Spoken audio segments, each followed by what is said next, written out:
They say when you wear Black Power Media gear, you can accomplish anything. You can play any and every position. Coaching, to kicking, to receiving, to running and juking. And, oh my goodness, let's see that again in slow motion. Get off me. And you're going to have a lot of haters coming at you, but what you got to do is you got to shake them off, and get to your goal and accomplish it. And when that's done, it's a beautiful thing. I'm talking about going hard, extra, for that extra point. And when it's done beautifully, you talking about touchdown. Oh, and the crowd goes wild and they're celebrating with you and everything.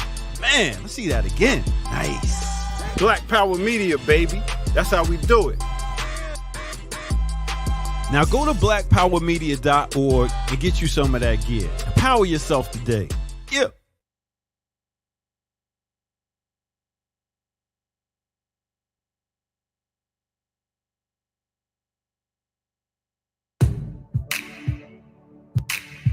I want to.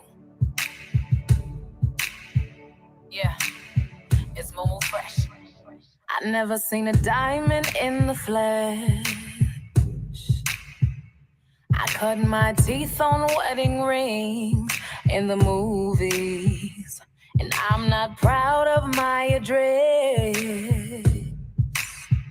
In a torn up town, no postcode envy. Now everybody's like, come on, let's celebrate. Finally we getting cake. Every day we hustling, trying to fill a dinner plate. We don't care. The underdog don't have no fear. So if we sing about gold teeth, Maybachs, diamonds in our timepiece, you should raise a glass, help us free from this poverty so unfair. Give us free from this love affair, 'cause we're already royal. Seeing runs in our blood. We just been having tough love. We need a different kind of buzz. Let me be your ruler. You can call me Queen Bee, and baby I'll rule. Come see my reality. My friends and I, we've cracked the code. We count our dollars on the train to the party. And everyone who knows us knows that we are, because we say we are. Now everybody's like, come on, let's celebrate. Finally we're getting cake. Every day we hustling, trying to fill a dinner plate. We don't care. The underdog don't have no fear. So if we sing about gold teeth, Maybachs, diamonds in our timepiece, you should raise a glass, help us free from this poverty so unfair. Give us free from this love affair, 'cause we're already royal. Seeing runs in our blood. We just been having tough love. We need a different kind of buzz. Let me be your ruler. Call me Nefertiti, and baby I'll rule. Yeah. Come on into reality. The ones you see stunting is the ones who never had her. So first piece of the pie, we try and grab something. Snatching and running, packing and gunning, landing 100. Flashing in front and scared of everything, but call it nothing. We don't know that old true blue blood slave money. War heroes take it to their grave money. Cotton money, cane money, diamond blood stain money. They tell us to save money. We don't get paid money. Only talking small money. 2 for $5, pack of Pampers, black and mild money, mattress pile high money. We know sneaker fly money. We know racks money. What about that tax money? Oil money, Africa's rich soul money. So thick you can't fold money. British East Indian Company, old money, gold money, limestone coal money. It's like the whole world is upside down, and the real royalty has been reduced to clowns, lost in the sauce, and we don't know which way to go. They blew the nose off the Sphinx, so we never know. We royal. We royal. We're greater than they say we are. So go ahead and call me star.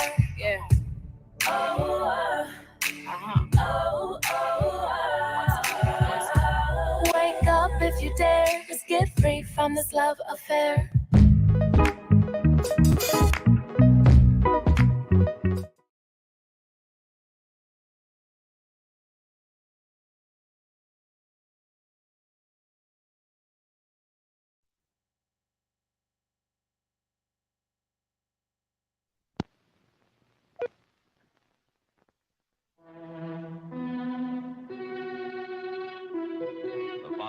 program is from NET, the National Educational Television Network.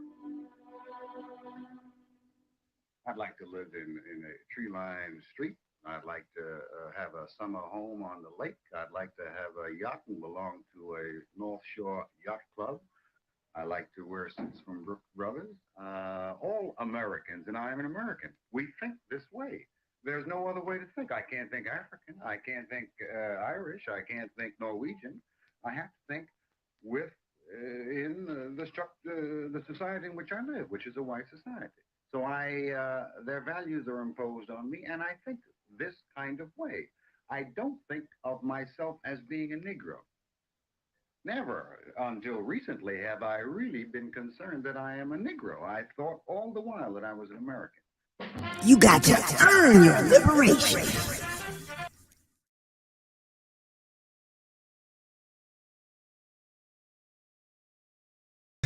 What's up, everybody? Welcome to Earn Your Liberation right here at Black Power Media. A little juxtaposed introduction here this morning.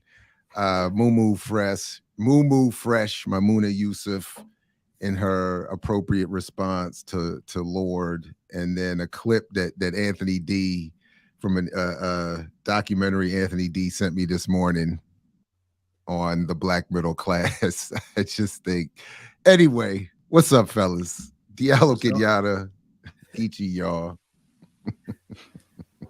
I mean, he sound like your homeboy from the African litigious community. Talk about he American or we American. Tree line streets. We American. Yeah, that's, I just thought that was perfect. They want to have black businesses and not just go to the white businesses, and they should have.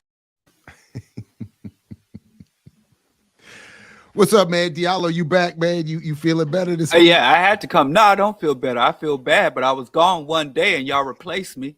So I had to come running back to protect my spot. I'm not better. I should still be rested. I feel like the 5 heartbeats. It's me, baby.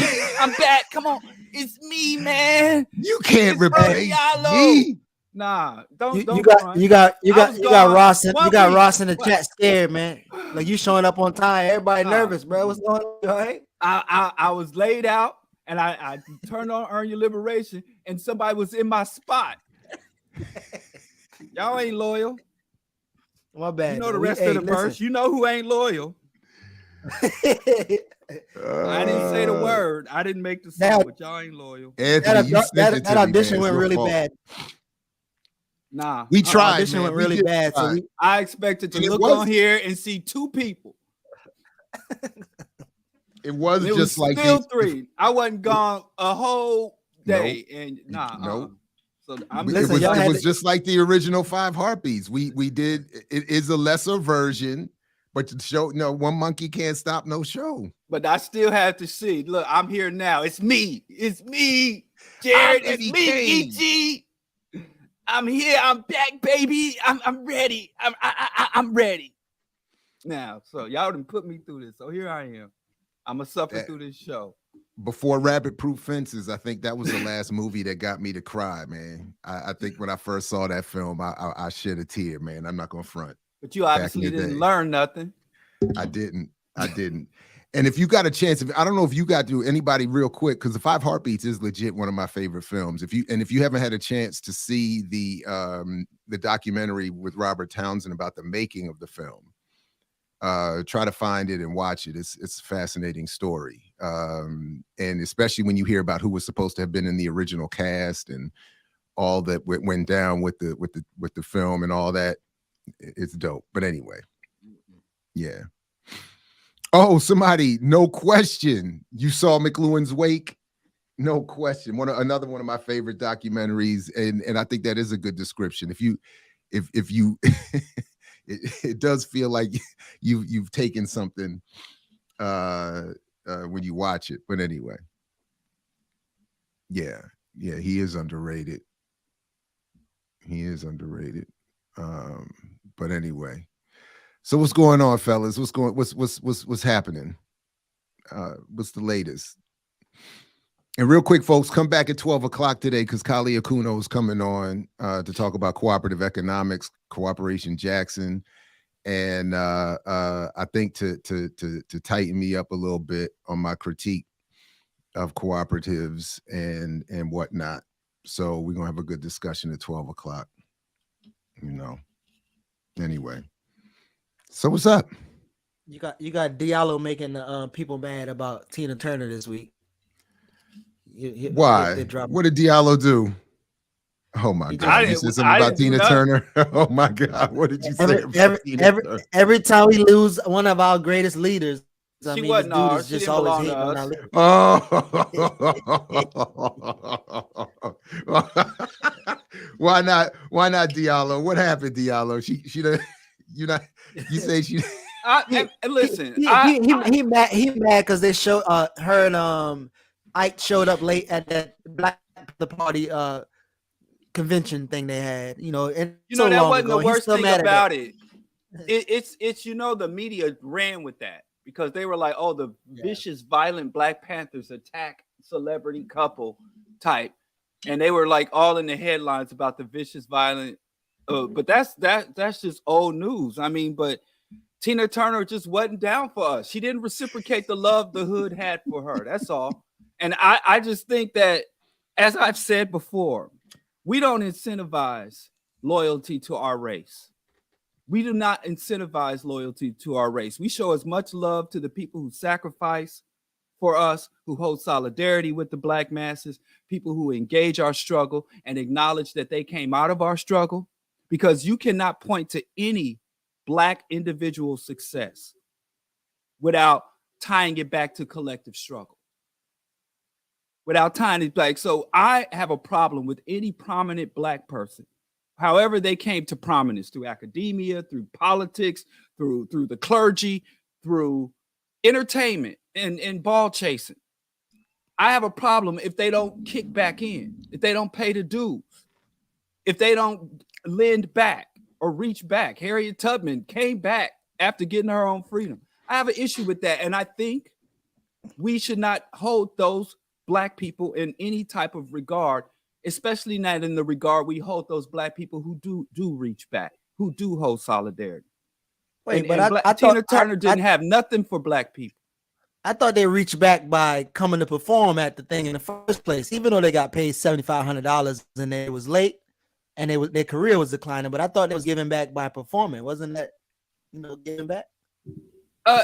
Well, I mean, the Black Panthers, like I said, anybody can have an incident. Lord, no, y'all can see me out here getting jumped by some prominent, Black militants. That don't make me a sellout because you got a conflict with a Black organization. But I brought the Black Panther lawsuit, Elaine Brown, as a pattern of behavior and a demonstration of her ideology and Tina Turner's mentality as it relates to other Black people. So it wasn't just that. She violated the apartheid boycott and made several trips back to apartheid South Africa to perform, making millions of dollars, when many artists and the entire Black community was saying we're going to boycott South Africa in solidarity. She neglected that. She went to Sun City. No. Yeah, and she said, and when she went there, and I don't think it was her South African performance. She actually enjoyed that. But when I think it was Ghana she went to, and said the Black people were lazy and their food was nasty, and she didn't like going there, and she much preferred European audiences and European food. I mean, she just never stopped with that kind of bullshit her entire career. And Black people, my problem is not Tina being essentially anti-Black. She said that, and then somebody came and tried to blame it on Ike Turner and his abuse of her. And I'm like, she said that when she was in Jim Crow, Tennessee, she didn't have no problem with the racism. She had no problem with going to the back door. She said she was just fine. Racism didn't impact her. What was that quote? She said something. I'm like Archer. Can we bring phrasing back?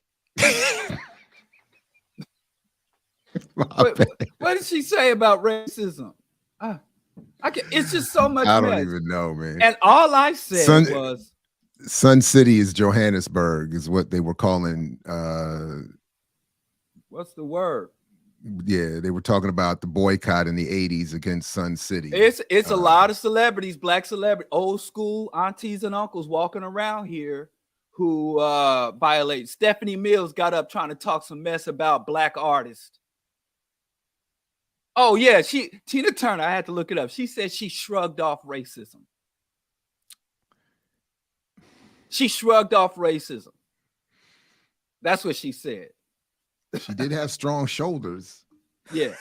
By the way, you mentioned Elaine Brown. Real quick, everybody. I dropped big shout out to our members and patrons. I dropped a members only discussion of who killed George Jackson yesterday. Please check that out.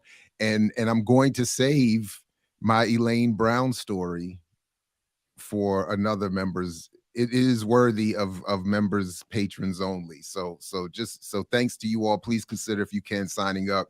That story is going to be, the George Jackson joint was serious. The Elaine Brown joint, well, could be, it was serious, but it was a little, it was wild. It was wild. It's worthy of that. So anyway, I hear you. I got no qualms with that. I got no qualms with that, with your critique. And yeah. I'm with you on that. And especially he was coming for Jim Brown too, though. I was laid Not out with Jim Brown. I missed Jim Brown's death. I missed it. But you came for I missed Jim it Brown. too initially too. But how could you He snuck out the back door on me because I had to rush and make a meme, and he snuck out. What did the meme? Wait, send me the link. What's the meme? Oh my God. What did you say? What did you say about Jim Brown? Our greatest. It wasn't a meme. It was black a memorial. superhero. I did learn on Kalanji's what is the Last Dope Poets that Jim Brown managed Earth, Wind, and Fire. I never knew that. So Jim Brown knew that either. He was in the streets doing some things, man. He was in the streets, and he was throwing the white women into the streets.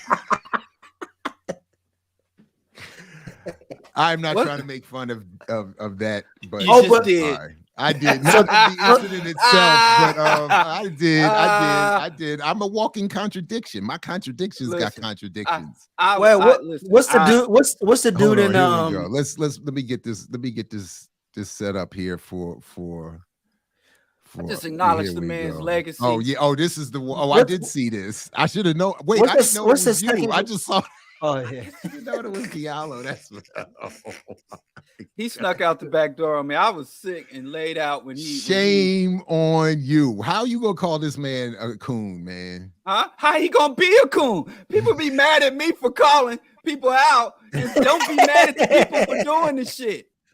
Why don't you ask him how you gonna be a coon?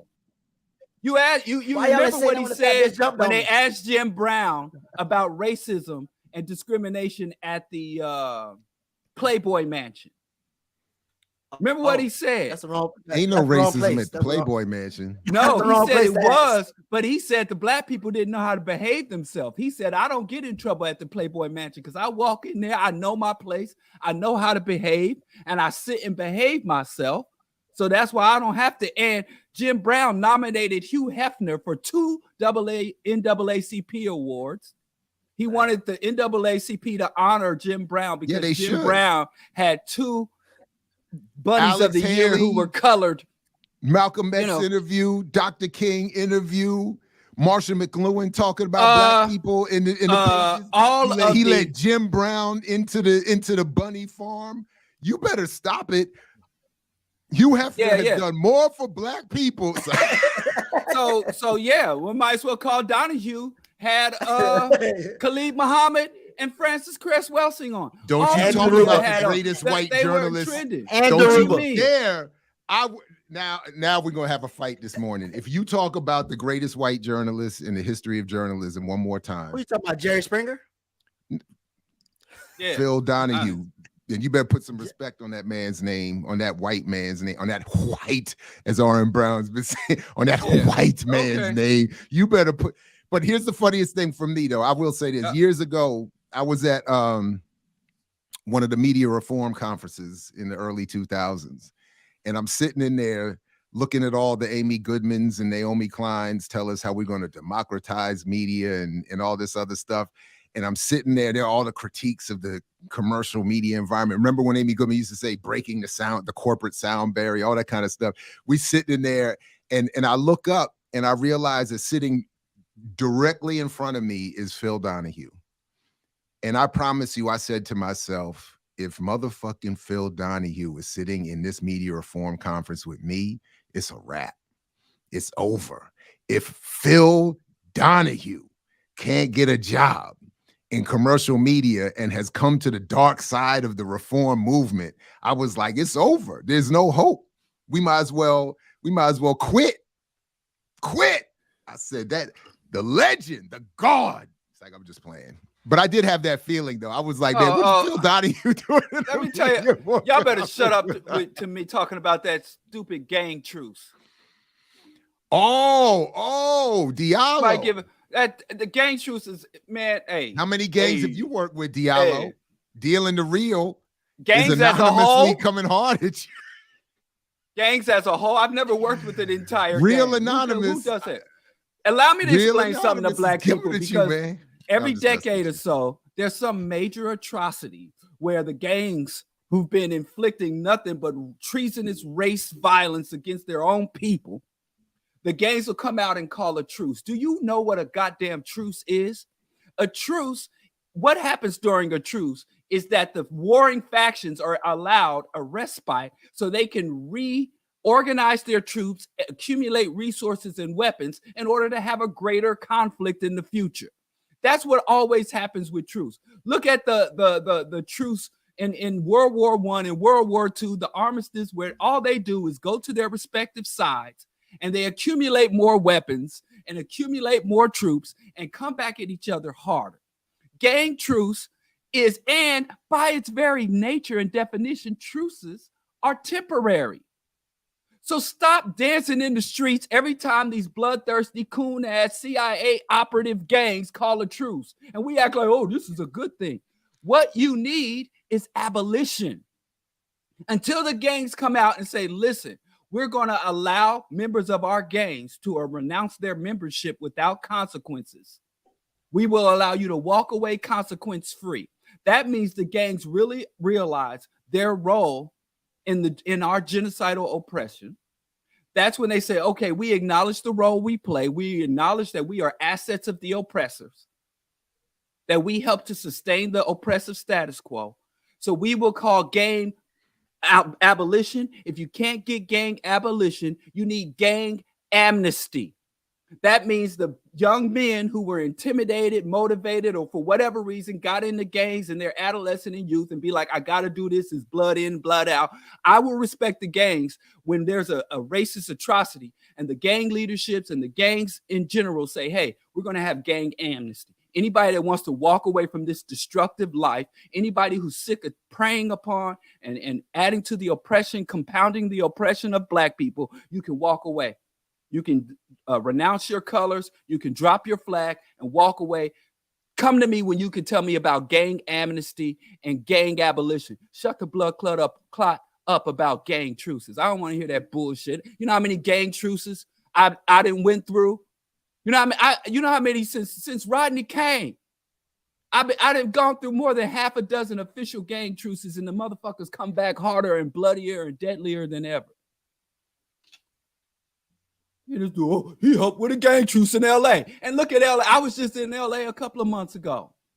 A lot of good it did. Shut up, Jim Brown. So in all seriousness, all jokes aside, I am curious. Are you saying you participated in some form or fashion in these discussions?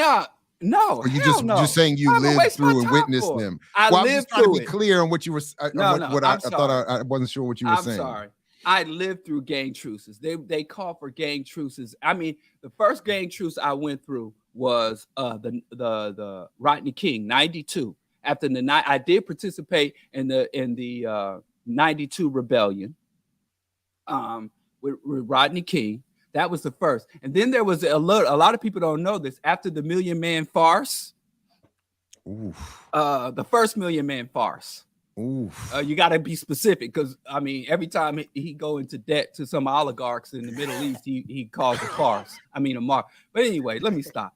The first Million Man Farce, there was a gang truce call. Come on. That was my second major gang truce. What?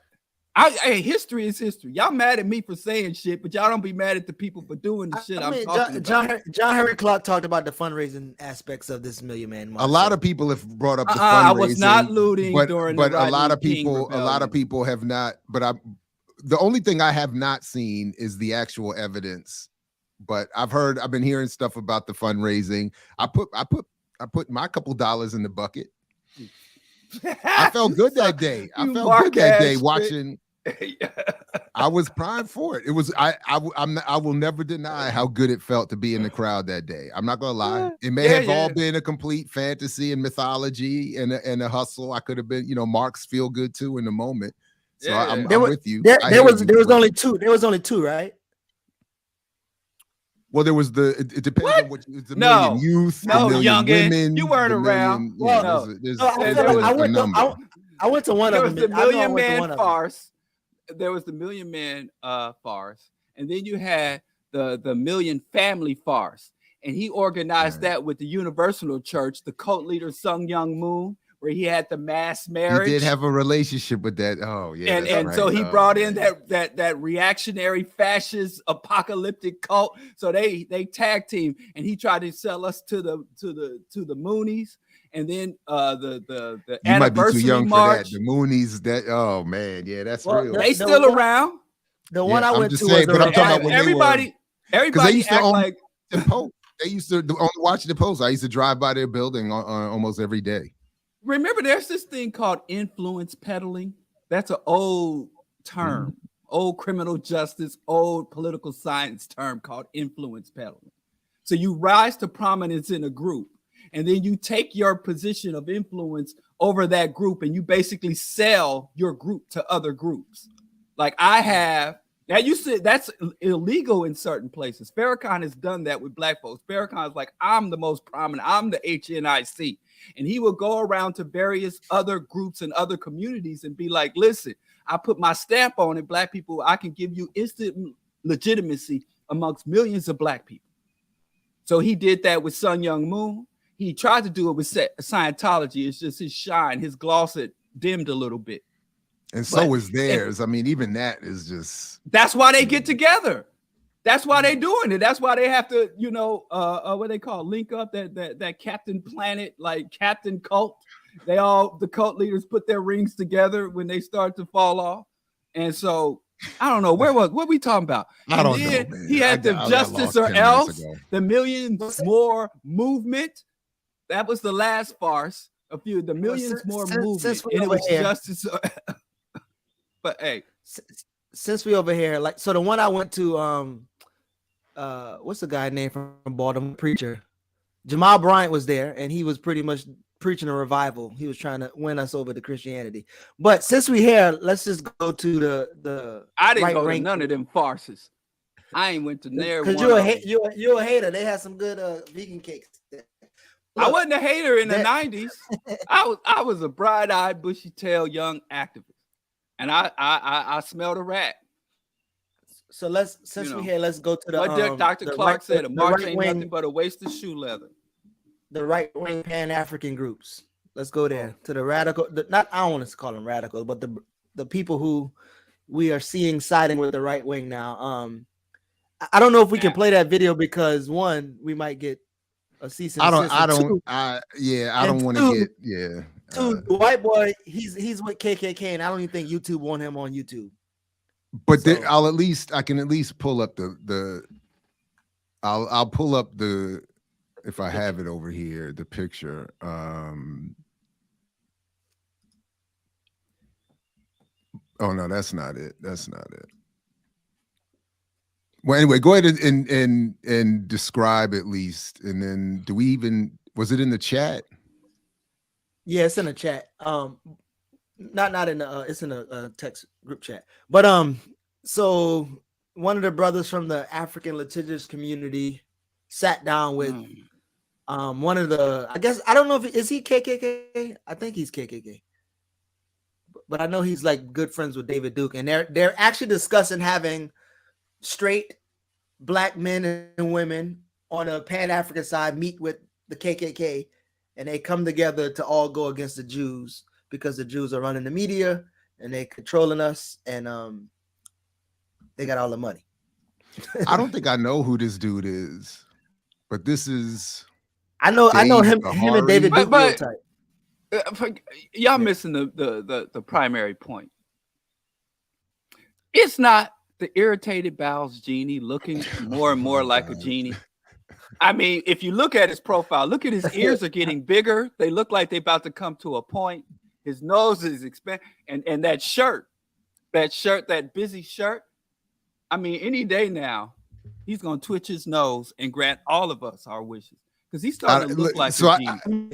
I didn't hear a word. I didn't watch any of it, or listen to any of it. So, but you said there were a couple interesting points, Geechee, that you wanted that they made. So one of the points that he made, he said that he didn't realize. No, he listened to the KKK or something. He said he didn't realize that the KKK had African values. They sound like they have African values.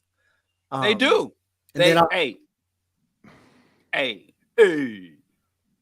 do. From this guy, as the irritated bowels said, as far as his values, he identifies as African.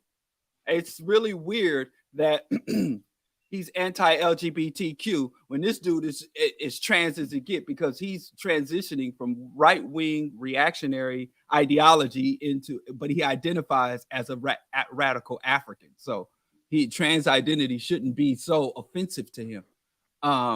But as far as they define family values, morality, the state, and hierarchy, it completely resonates with the right wing. It completely resonates. It is absolutely all of their shit. That the straight black pride and the black decency movement that predated the straight black pride, all of that stuff is copied and pasted from Focus on the Family and other right-wing reactionary bodies, verbatim, word by word. You can find no difference. Like I said, I always say it's white nationalism draped in a kente cloth. So did they explain that, Geechee? Was there an explanation as to how they reached, or how he reached this conclusion talking to this guy? I mean, to me, the conclusion sounds like because the KKK are against LGBTQ, because they don't want white and black people marrying, and because they want their own separate nation and separate space, that's African values to him. And that's why he's calling a conference where the KKK and the right-wing white people come together with the Pan-African straight black pride group, and they're going to discuss something and I guess figure they're out going to get together at a conference and how to address and attack the Jews. No, I want to say attack the Jews but they need to defend themselves against the Jews. But so one thing, I don't know if do you remember what like Cynthia McKinney was talking about, like with all her being called anti-Semitic and I was in the room. I was in the room when I should save this. I should have like a whole series of activist moments or whatever. But I was in the room when, oh man, this was the same day Afeni Shakur was there, Ward Churchill was there, Paul Robeson Jr. was there. And that's Paul how you Robeson, name job, Geechee. Let me interject. Oh, right. Thank you. Take notes, Geechee. That's how you name drop. Stop name dropping OJ and R. Kelly, Geechee. We're not impressed. First of all, that's grade A revolutionary conscious name dropping. Take notes, Geechee. I ain't got it like Thanks that. for being man. a role model, Jared. This was Paul Robeson Jr. gave a great presentation. I have it on imixwhatilike.org. I think I even put it up on this channel. And afterwards, I think it was Cynthia's father, may he rest in power. But Mr. McKinney called out, I forgot exactly how it got started or who was on the podium, because I think it was afterwards, because it was all like everybody was in where the audience would have been sitting.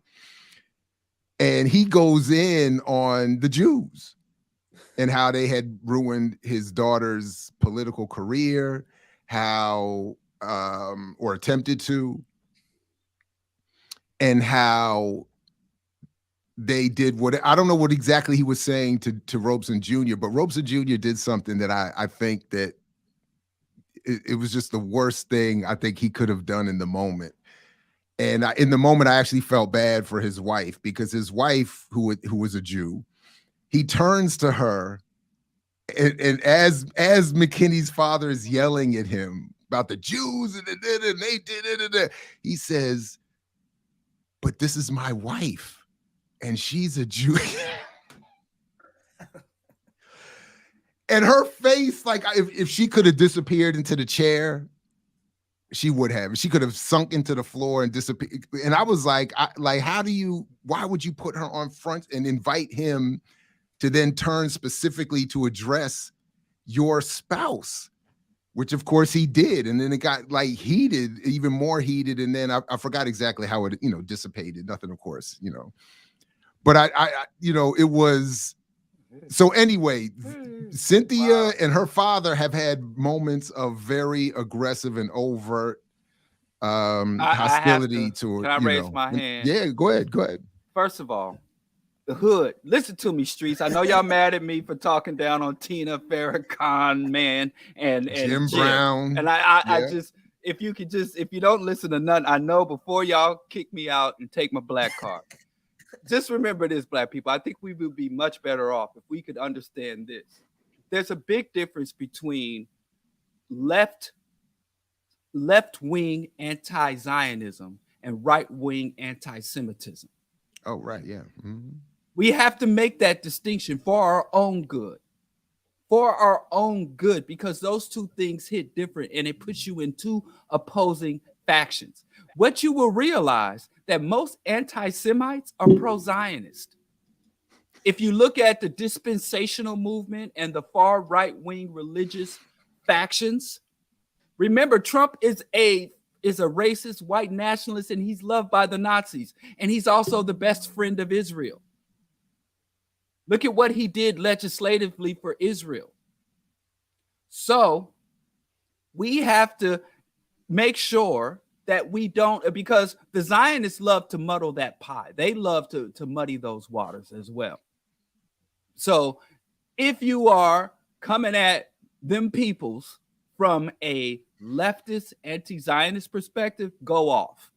But make sure you don't get tied into, because when you do that, a lot of times the right-wing anti-Semites will come in and want to high five with you. So that's all. And if you could do in that moment, the lines were blurred. It was some blurred. It happens all the time. Because Cynthia McKinney was a left anti-Zionist. She was not a right anti-Semite. She certainly was. But in that moment, it was indistinct. I think it was indistinguishable. The moment, but anyway, it was. So I mean, the only reason. So I'm glad that you actually acknowledged that she has some leftist Zionist critiques, because Jeannie tried to infuse himself in line with her. Like they share the same politic, and I guess also with But remember, she showed up. She had been invited. Her lines have crossed. We've overlapped, and then from what I understand, she had some hostile things to say about me because I supported vaccination during the pandemic.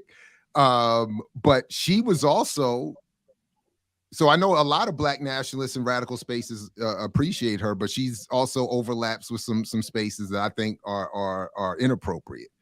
And one of them was she had been invited, when I watched that documentary about the anarchists and their anarcho-capitalist crypto conference that they were having down in whatever they were having it a couple of years ago, I think during the pandemic, she was one of the keynote speakers. So bless her heart. Y'all leave Mama bless her heart alone. Nobody has, well, I won't say that. I have rocked very hard for Cynthia, but yeah, I think her heart is, we all make mistakes, man. Well put. Okay. And sometimes you get invites and you don't know where you showing up to, man. I'm showing up to podiums. Look, I'm and sorry. I didn't know the whole picture. that anonymously speaking radical for God is disappointed in me, but from your anonymity and your name, I would think that you would have a lot to find disappointing in me at my approach. So anyway, welcome to the platform now. The meeting made me thought of obviously Garvey's meeting with the KKK and allegedly Malcolm X meeting with the KKK. Like, do you assume or sense that this is Jeannie's like position? Like, if Garvey did it and I could do it, or to me it looked like the white boy is using Jeannie, because like most of the time that Jeannie was saying stuff, he was like, oh, and then he just like switched the subject, so he wasn't even really affirming the things. Did either of y'all familiar with the book? It's called The Most Racist Book in History. I don't believe that, but that's part of its marketing. The Turner Diaries. Oh, I'm very familiar.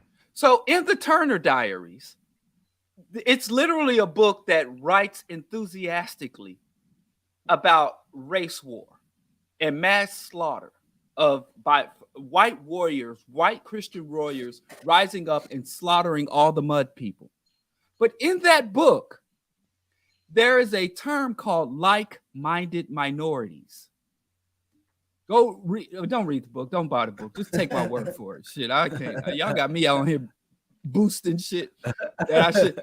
But there's a term called like-minded minorities.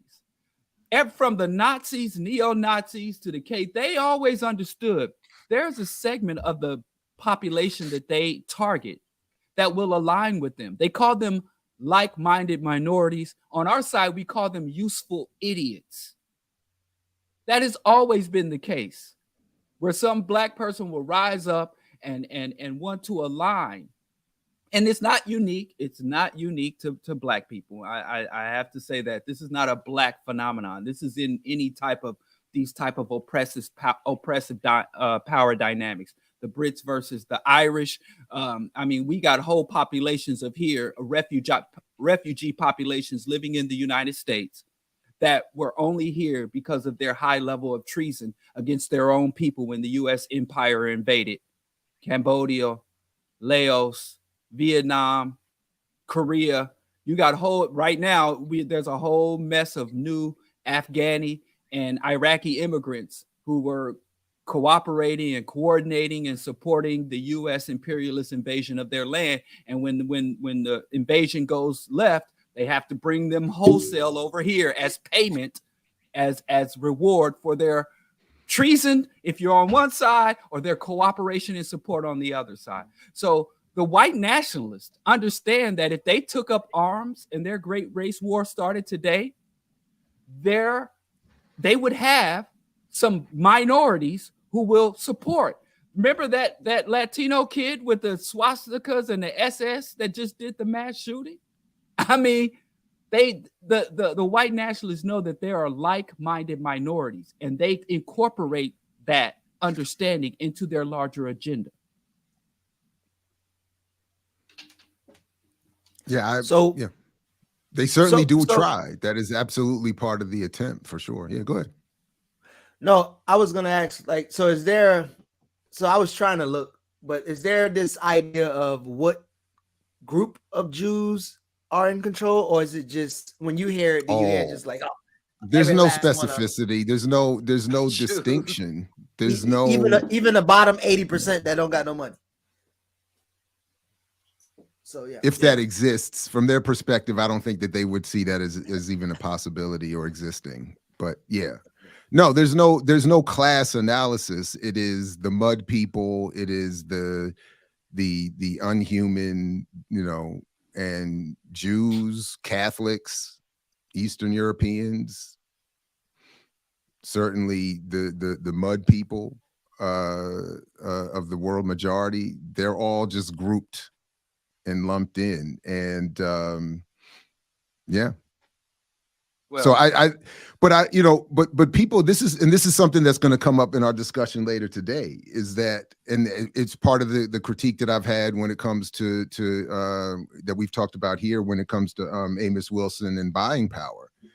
It's that if you refer, for instance, to Du Bois as supporting buying power and cooperatives, and in the 1930s and don't include in your analysis that he came back in 1960 and said it doesn't work, there's something lacking in the approach. And the same thing here. I don't remember exactly what Garvey, if he ever came back and expressed regret. Honestly, I don't remember that. But Malcolm did, in terms of supporting that kind of meeting. So if you're going to use Malcolm, you would have to then acknowledge what he said later. If you're going to be honest about producing an analysis of the tactic itself. Otherwise, it just seems like, and then I don't know how these things work, or this particular show works, but I don't know to what extent payola is not involved, or, is there some financial arrangement? Is there some financial incentive for appearing on platforms like that, beyond something, officially tactical or political? I don't know, but I just can't imagine why siding with that group as opposed. So to me, but can we acknowledge? I'm Mhm. sorry. I was just going to say, I think if you're an African and claiming Pan-Africanism, and you'd rather work with white nationalists than gay Africans, I mean, it's just a wild flaw in your approach and your analysis and everything. Go ahead. Can we acknowledge that meeting with is not the same as coordinating, having communion with a group? Okay, but then what's the point of the meeting? Irritated Bowels, him sitting down with a white nationalist, that wasn't a meeting. No. They have a planned meeting. They have a planned meeting, like a conference style meeting, which which he offered. But it's not as. Go ahead. I think it muddies the water to call what Irritated did, or align that with what Malcolm and Garvey did. They're all meetings. They are. I'm not equating the two. I'm saying if I thought he was using those histories and examples to justify this. I thought that's what I heard was said earlier. I may be missing because I didn't pay any attention to this. I'm not going to watch it. I'm not listening. I'm not interested. But my only point was, I'm not saying that what he did equates to Malcolm and Garvey. I was responding to what I thought, that he was using Malcolm and Garvey to justify whatever he's doing here. That's all. Right. Yeah. And I say that for the community that believes that Irritated is carrying on, it's a big difference between acknowledging a hostile faction and sitting down to try to establish some barrier, some detente, or some understanding between hostile faction versus sitting down with an allied faction that you resonate, that you align, that you support, and trying to sit down and coordinate your actions together or see how you can both advance your common interests hand in hand. Those are two different types of meetings. I mean, for the last almost 800 years, the Irish been sitting down with the British, So just sitting down with somebody is one thing. Not that I am advocating or I had ever sat down or think that there's anything to be gained by dialoguing with overt racists. But for people who believe that that tactic or strategy or that effort will bear some fruit for them, fine. But what he's doing is much more than a meeting. He's coordinating, he's cooperating, he's validating them people. He's not just sitting down and be like, what you up to, what you trying to get into. He's not just meeting for understanding or dialogue. He's meeting for cooperation and coordination. So Jerry, I see you dodged Diallo's ball signal joke in the chat. He said, when you heard of Black Dollar, we need to call Batman. I mean, the ball signal. I said, send up the ball signal. Oh, my bad. I did miss that. But because you mentioned Black, but it looked just like him, right? If we were going to make a ball signal, tell me that don't look like Jerry with both hands in the air. What are we looking at? What are we talking about? Talk about a little bad thing in the chat. I said, when somebody starts talking about the black buying power and the black dollar, every city needs to put up a ball signal So when Oh, your I local see. leaders start selling pipe dreams about black economics, we can light up the ball signal, and you can, hop in your ball mobile. That look like LOL. That to look like town to LOL. debunk. It looks like LOL. No, Anyway. it's Jared like this, putting a stop to all the foolishness. Okay, yeah, that's the ball signal. And we got to send one to every major metropole. Every black community needs a ball signal. Yeah, tell me, look, Geechee, ain't that how it look? Nah. I think we need to put it on the screen and allow the community. What are we looking at? Yeah, send it to me or put it up. Put it up, Geechee. I don't know how to do that.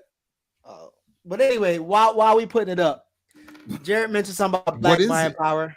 I'm about to send it to you. Oh, my bad. But because you mentioned black buying power, and because we were just talking about right-wing irritated genie, we need to transition to DeSantis and Florida or Miami, because DeSantis got the same politic as irritated genie. So he has some anti-LGBTQ rhetoric, and he's actually in a lawsuit with Disney World, Mickey Mouse suing DeSantis. And so we can transition to that while I find this other one. But I'll send it to you in the chat.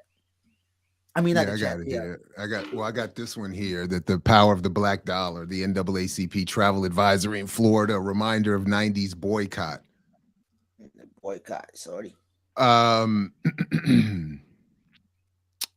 The snub of Nelson Mandela was the last straw. Miami politicians had planned to honor the South African leader during his June 1990 visit to the Magic City. That is, until Mandela, who spent nearly 3 decades in prison, voiced his support for Muammar Gaddafi, Yasser Arafat, and Fidel Castro a week before his visit.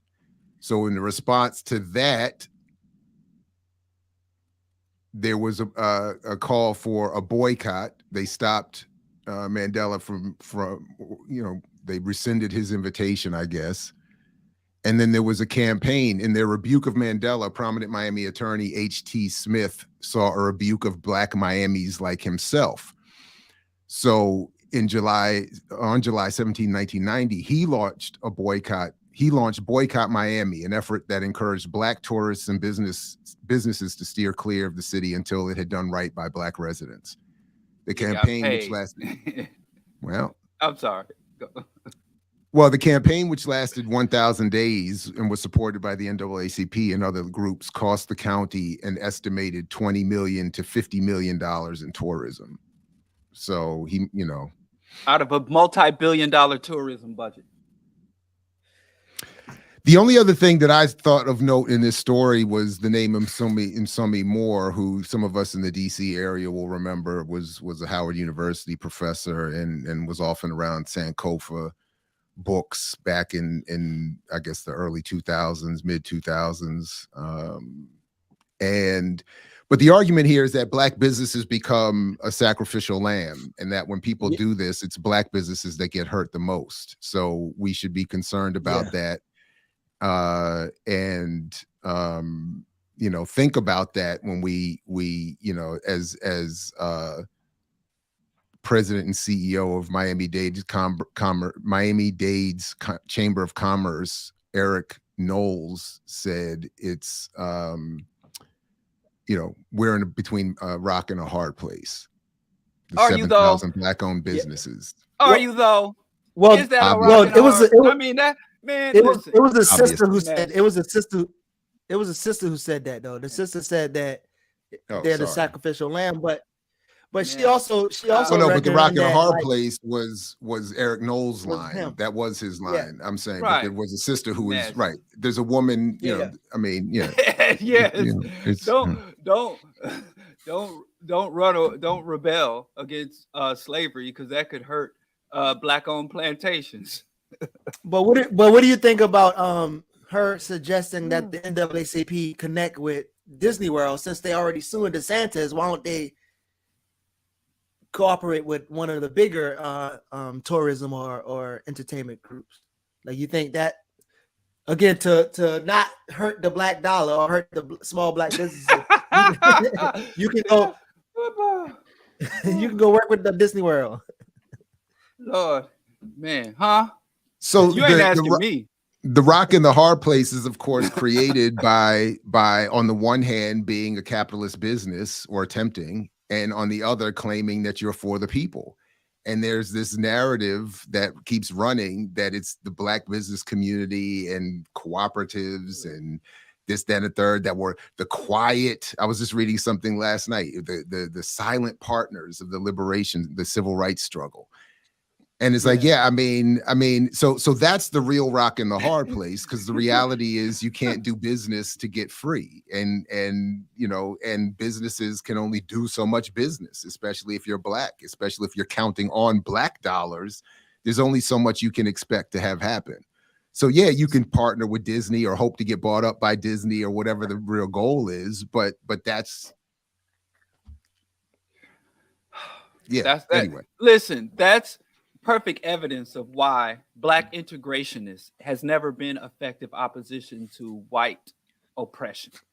And all integrationists end up doing is trying to pick a white faction to align with.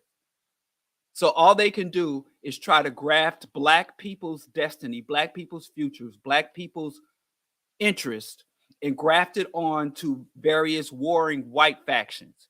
And more often than not, both of those white factions are bad.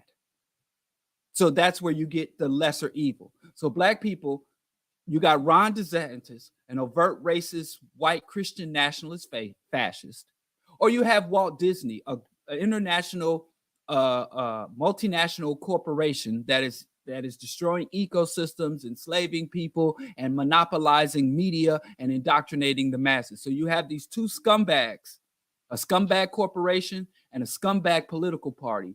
And now we got Black people in between. And because Black people want to integrate, we want to integrate into this system, we have to pick which scumbag we want. And so, yeah, that is a rock and a hard place, but it's not like we were forced into that rock and hard place. We literally marched, we prayed, we sang to get in that space. That is the space that we fought for. It's not even a space that we were invited to, that we were welcomed into. We literally wanted to get in between that. So there's really no good guy here. And we always, like Dick Gregory would always talk about us picking sides in white folks' fights and picking sides and defining our position in a white conflict instead of defining our own position and fighting for that. So it's crazy people out here, oh, I hope Disney takes down DeSantos. As if, you know, there isn't 1,000,001 DeSantos. And at the same time, Disney is still writing huge checks to the RNC. So we getting played. We always had this funding our own oppression line. But so before we respond to that, I even think all that. Well, I'm saying this is what I hear a lot. But what I'm saying is, shouldn't business owners be in solidarity with people, like, let's say for universal basic income? If the Black community, if we get more money, if wealth is put back into our hands, then that means they get more sales. So I don't understand why Black businesses don't see a benefit for Black people having political power or having more resources so that they can spend more at the business. Like, do you see, again, this could be naive, but do you see that should but be? Here's another problem with that, though. And this is the thing with the Black business community in total. If you have universal health care, which i.e. means income, Black people will have more income. But here's your caveat. If you have universal income, there's a lot of Black workers who will be like, take this job and shove it. If you have universal income, the employment base that's speculative. Exactly. That's speculative. Yeah. It's not really, though. We've already seen we've seen in places where the universal income comes, there's also a raise in wages. Workers are from a more competitive position to campaign for wages. I knew a dude who was brilliant. I knew a guy, this young guy, when I was working at St. John's Hospital, a really smart guy, and he used to work the midnight to 8 a.m. shift.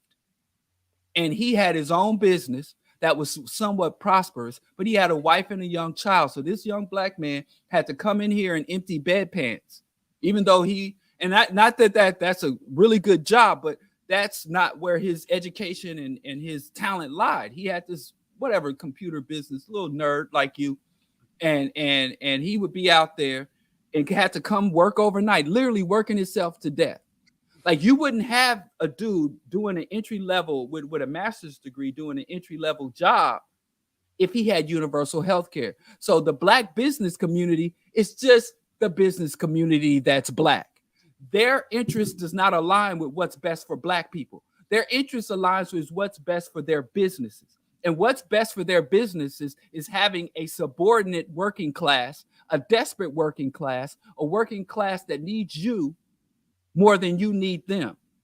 So they have done this calculus, and they have determined that no, we want a ravaged, desperate workforce is more profitable to us than an empowered, healthy workforce. And we see, as we look around in terms of profit for businesses versus the power and autonomy and mobility of workers, we see that they made the right choice. And black businesses. But doesn't that increase the delusions of black folks because they don't have even the capital to even begin to exploit all those employees? So when you look at the pandemic hurting black businesses, it's closing them, sales declining, and then they said that there was an increase and also increase in black businesses, but that was online micro businesses. So it's not like these black business owners even got employees that they're, I'm not saying that. Here's another thing. When you say black business, that's like saying corporations. You know, when we use the blanket term corporation, the corporate power structure, it's not your cousin with his LLC run out of his grandma's basement. We are talking about Disney. And so I could go online right now and start a corporation. That sister from Slutty Vegan, when she went to that graduation and gave everybody an LLC, or all those kids walk out of college and become members of the corporate elite. So when you say black business, we're not talking about the Rib Shack. No, they're not part of the discussion. They don't have lobbyists on K Street trying to subvert or undermine universal health care. So when I'm talking back business, I'm talking Jay-Z. Like he said, I'm not a businessman. So there are levels to this shit. So yes, when we talk about the black business, we're not talking about, and we're talking about you got to get to a certain level of business in order to even be to have the politicians and policymakers even be responsive or sensitive to your desires.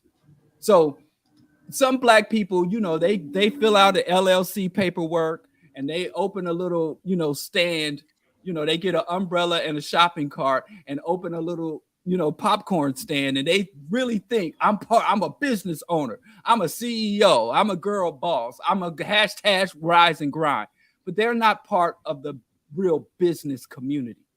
We're talking about businesses that either are at a certain income level or have a certain level of employment. I remember they were talking about business grants, and I had a business, a little vegan restaurant, and I went to get this apply for this business grant, and they were like, if you don't have 50 employees, don't even come around here. Don't even look. This is for businesses of 50 employees or less. And then I went back to double check on it, and the businesses that had 50 employees didn't even get the grant. The people who got this welfare, this government handout, had like 1,200 workers. So all businesses are not created equal. The only thing I did get to hear what you all were saying, but just quickly, I know that some of that research from Diedrich Muhammad and crew at NCRC and elsewhere was showing that on one level it would be beneficial if black businesses would benefit, they said, from universal health care. Because universal basic income, y'all keep saying universal health care is the point I'm making, is because the idea is that businesses in general would then not be responsible for covering the healthcare costs of their employees. The flip side of that, of course, is that most Black-owned businesses don't have any employees that are not the owner, that's they're not, you know, themselves. So the amount of Black-owned businesses that have actual amounts of employees, to Diallo's point, that go beyond even one is almost, I don't have the numbers in front of me, but it's almost insignificant. There's very few. So again, this is part of the trick bag. The business community, the Black-owned business community, does not generate, is not in areas of the economy that generate real wealth.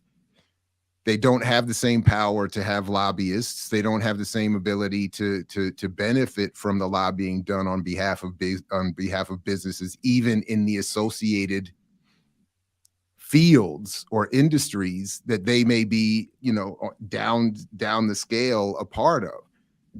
So it's just this. I mean, yeah. Anyway, I just wanted to make those two quick points. That's it. Right? Yeah. Well, all bit like, hey, So I think that universal healthcare. I am a proponent of universal healthcare, but the larger businesses, and not only are multinational corporations fighting universal healthcare, they're eroding national healthcare in other nations that have it. So they're obviously in their calculus that is ultimately in the long run. But that was the point that point you all were just talking about when I came back, that the true wealth, the truly wealthy, are to a certain extent concerned with their ability to avoid being the target of a rebellion or revolution that wants redistribution. So they are, and this is even in some of because I just submitted the corrected proofs for the second edition of the book. It's coming out next month. So I just was happening to look over some of this again yesterday. And there is this discussion among certain elements of venture capital where they're saying, listen, I don't want people coming to attack me. So I want to make sure there's enough jobs and enough pay at these jobs to keep people with at least enough of the fantasy, my language, to keep them from rebelling. So the idea of a universal basic income, this was as much a Nixonian plan as it was a Dr. King plan back in the day. So, you know, like, and both were similar, making similar points from different wings of the political spectrum. That is, from Nixon, both wanted to find ways to make poverty less of an abusive situation or less of a reality. But Nixon wanted to do it to keep people from rebelling. And Dr. King wanted to do it to keep people from being encouraged to doing harmful activities or crime that they could then be punished for as part of the collective punishment of the community. So where the business community would fit in with this, yes, they would be a little bit concerned that they wouldn't be able to exploit workers to a significant degree. But as I was just saying, Black businesses don't have that many employees. So I would think that in general, Black-owned businesses would benefit from a universal basic income, because they would be more likely that they would have people coming to spend money in their but that's like the stimulus, getting a stimulus check every week. Like all those Black people went after that stimulus check, so they'll go after the universal basic income too. But there's a couple of things with the faction of, because there is a small fringe faction of the ball signal. Is that what it is? What is this symbol of, though? It's the ball signal when it's with the hands up. Oh, I see. Right. I see. The fact that you gotta explain it so hard, I mean, I don't know. We're gonna have to try something else. Okay. I'm saying when your civic leaders leaders start talking about the black dollar and economic liberation and Black buying power, you put that up. Send Dr. Ball. Maybe we can use the Blank Man music. The Blank Man theme music. But oh my God, there is a small faction of the elites who give lip service to universal income, but they're not making real moves. But if you take a step back and look at what the elite really plan is for the working masses, is no, because you see it slants out. Those are slants. Yeah, no, just I know, but it was confusing. That's what I was saying. I was like, do I have to turn this way to see LOL? Listen, man. Diallo, try I'm trying again. to. Don't do it Okay. again. Okay, bald man. Forget it. I was gonna We'll try just to get a play screenshot of this right Albert. here. And I got the I was gonna try to MOBP play shirt on. Alfred to your Batman, but since you don't want to follow none of my rules, See, Blank man. Oh, what's only up, Adam? Baltimore catch that joke. See, what up, Adam? The Baltimore cats be catching the jokes. See, LBS, shout out to Leaders of Beautiful Struggle. Right on, right on. Yeah. okay. So Diallo, tell us about Shayun, man. Tell us what's going on with Shayun. I wanted to talk about this universe, but I want to talk about the corporate elite's plan for the starving masses, because, like what you said, they know people. There's a lot of discontent and a lot of discontent amongst the mass. Yeah, that's the ball signal. How did she do that? I don't know, but they ain't your signal. We need to hide. That's the ball. Does that mean symbol. something else? Huh? Is it a secret gynocentric symbol? Gynocentric signal. Yeah. Hey, Okay. Listen, I tried. Call I them said, you can't help gynocentrics. people. Listen. Okay. Let's move on. You got to earn your liberation. Move on. Go ahead, man. What is this link you send in the chat? What is this Instagram thing? No, this is after Shayun, the little conversation about love, liberation, and what is the other one? And revolution. But go ahead. So what's going on with Shayun? Shayun's out. He's out, and he had a major tour this summer, and he's added some more dates, but he's out. He said he's okay. But, you know, in actuality, what's funny is when he was performing in Harlem a few weeks before his arrest, he had talked about how the police target and harass him. And so anyway, he had a confrontation with a cop. There's a issue with the police in Nigeria where they show up to work. They basically operate with impunity. And I remember way back in the 90s when I was a student at Brooklyn College in downstate, I was doing work around Agner Lewima. If you remember Lewima, he was the guy that had the plunger. He was arrested, taken to the police precinct, and the police took him into the stalls and shoved the plunger in his rectum. And so we were mobilizing around that and that assault. And I remember talking to the African and Caribbean students, like, yeah, we got to do this police brutality. And I always thought they were kind of flippant and dismissive about police. And so this one brother from Guyana and this other brother from Kingston, Jamaica, kind of set me down and was like, listen, we understand y'all got police brutality issues in the United States. But he's like, not to be insensitive, but y'all don't really know what police repression looks like. He's like, you know, you go to Kingston, Jamaica, you go to Ghana or Senegal or Nigeria, and you will or Ethiopia or Romo land, and the police repression. And I remember this movie came out called Third World Cop, and they were talking about the struggles of a third world cop, and the Caribbean students was like, we don't want no parts of this bullshit third world cop. So anyway, the police repression around in the so-called global South, I don't like that term, but you know, they like to change up terms without changing condition. So third world is now the global South. And basically the policing agencies there are specifically designed for control of the population and repression. So is the military. It's facing inward. So anyway, long story short, the Nigerian police, like many police of the global South, operate with virtual impunity. They allow open and blatant corruption and crimes by the elites and by the imperialist powers, while they have heavy-handed repression of the citizens and the activists. And so the police show up and openly ask for bribes. You know, I had a friend here who went to the Congo, and he said he just had to pay bribes every day. They show up to work inebriated and incarcerated, and they are known to harass and carry out assassinations on behalf of various gangs and other criminal factions. And so, of course, Sheung and the movement of the people are going to, that is truly working on behalf of the people, are going to find not police to be their allies, just like here in the States, when you try to do something in terms of justice and liberation and empowerment of the working class and the masses, the police are not your allies. They're your enemies. So long story short, he had a confrontation with an inebriated cop who almost ran his car off the bridge. And he was taken into custody as a result of that confrontation and an edited video posted online that didn't show the whole issue.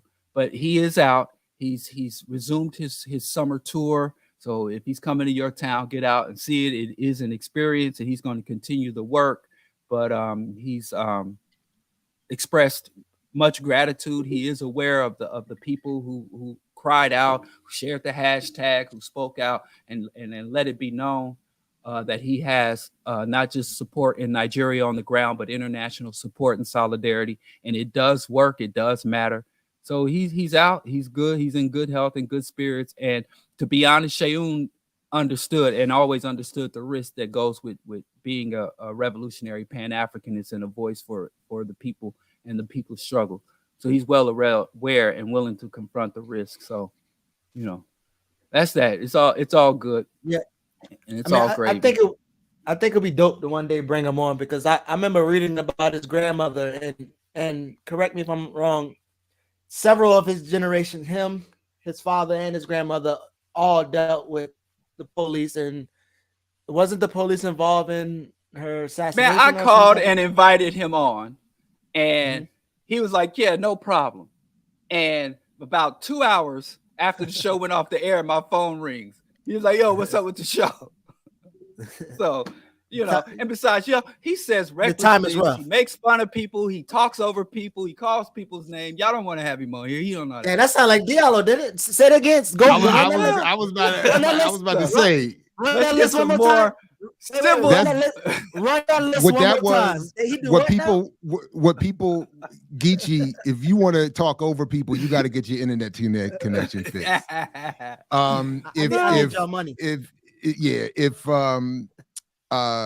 No, I thought that was Diallo's version of when the state came down on TikTok.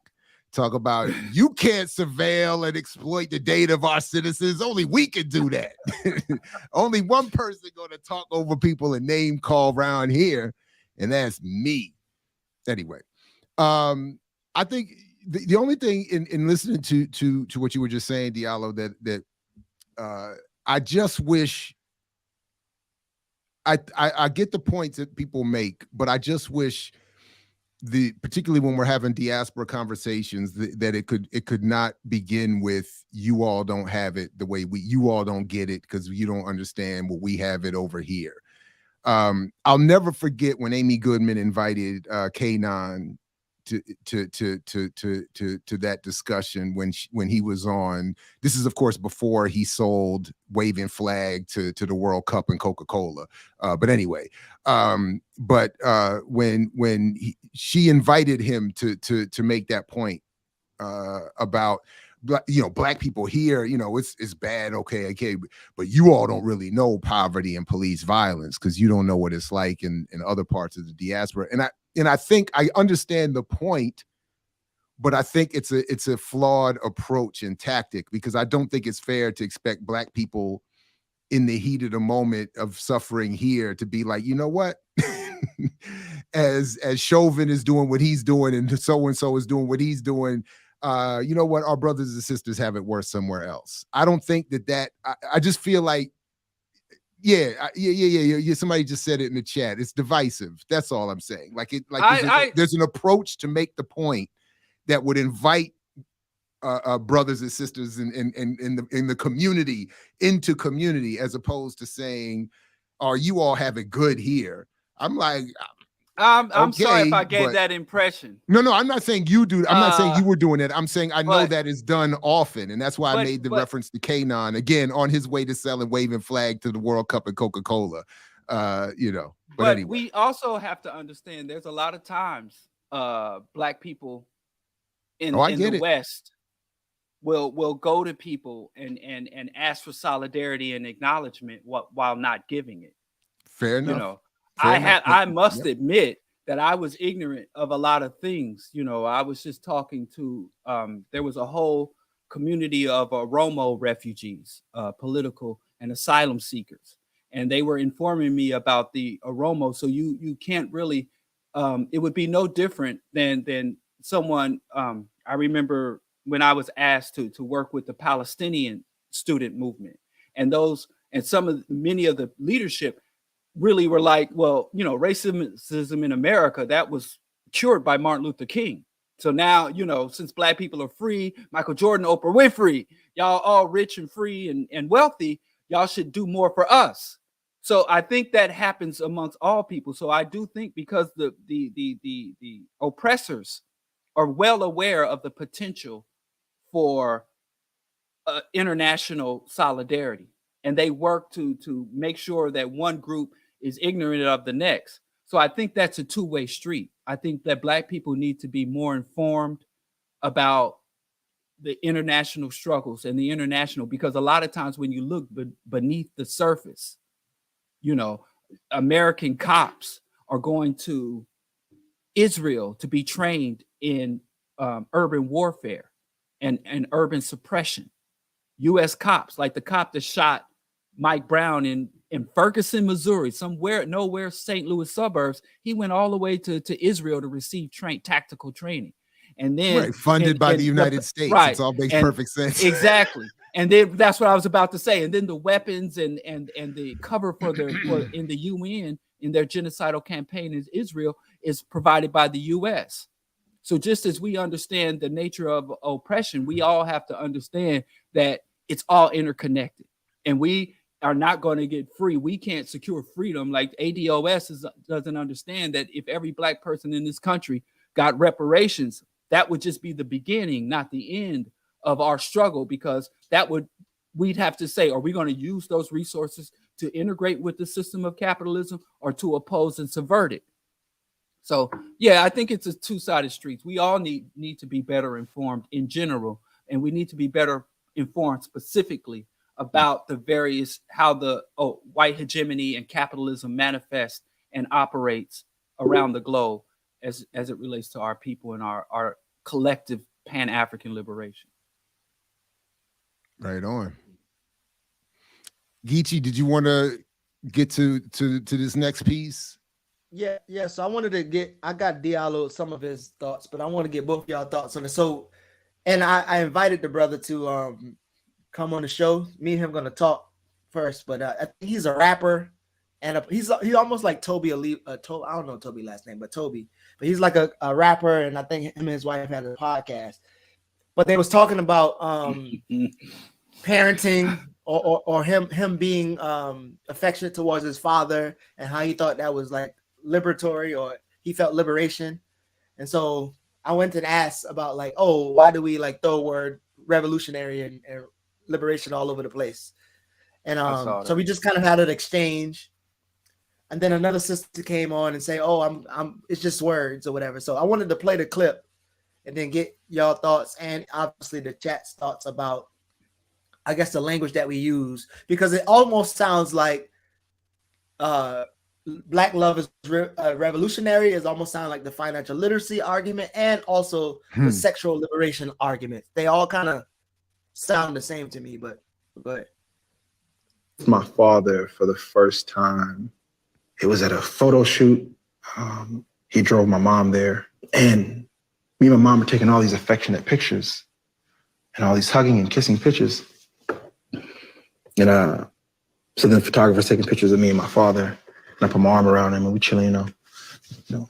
Then there's a smile, right? And there's a rather, straight face pose. And I just lean over, right, and put my arm around him and kiss him on his forehead. And the liberation I felt in that was, I didn't want the first time I kissed my father to be at his funeral. Yeah. Oh. I knew there was something more powerful about love for us to experience, because I knew he respected me. I kissed my father for the first time.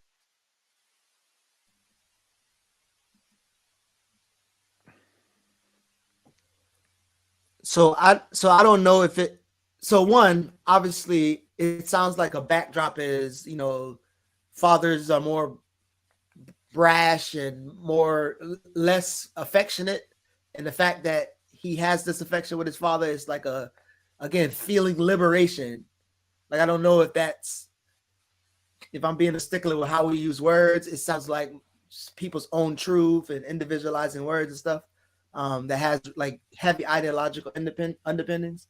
So like, what do y'all think about in terms of the way in which y'all might parent, and then how that can lead to, I guess, first of all, shout out to DJ RBI, and if he says that's his man and he's working with him doing music, there's nothing there's no criticism I could muster. That's where my bias is.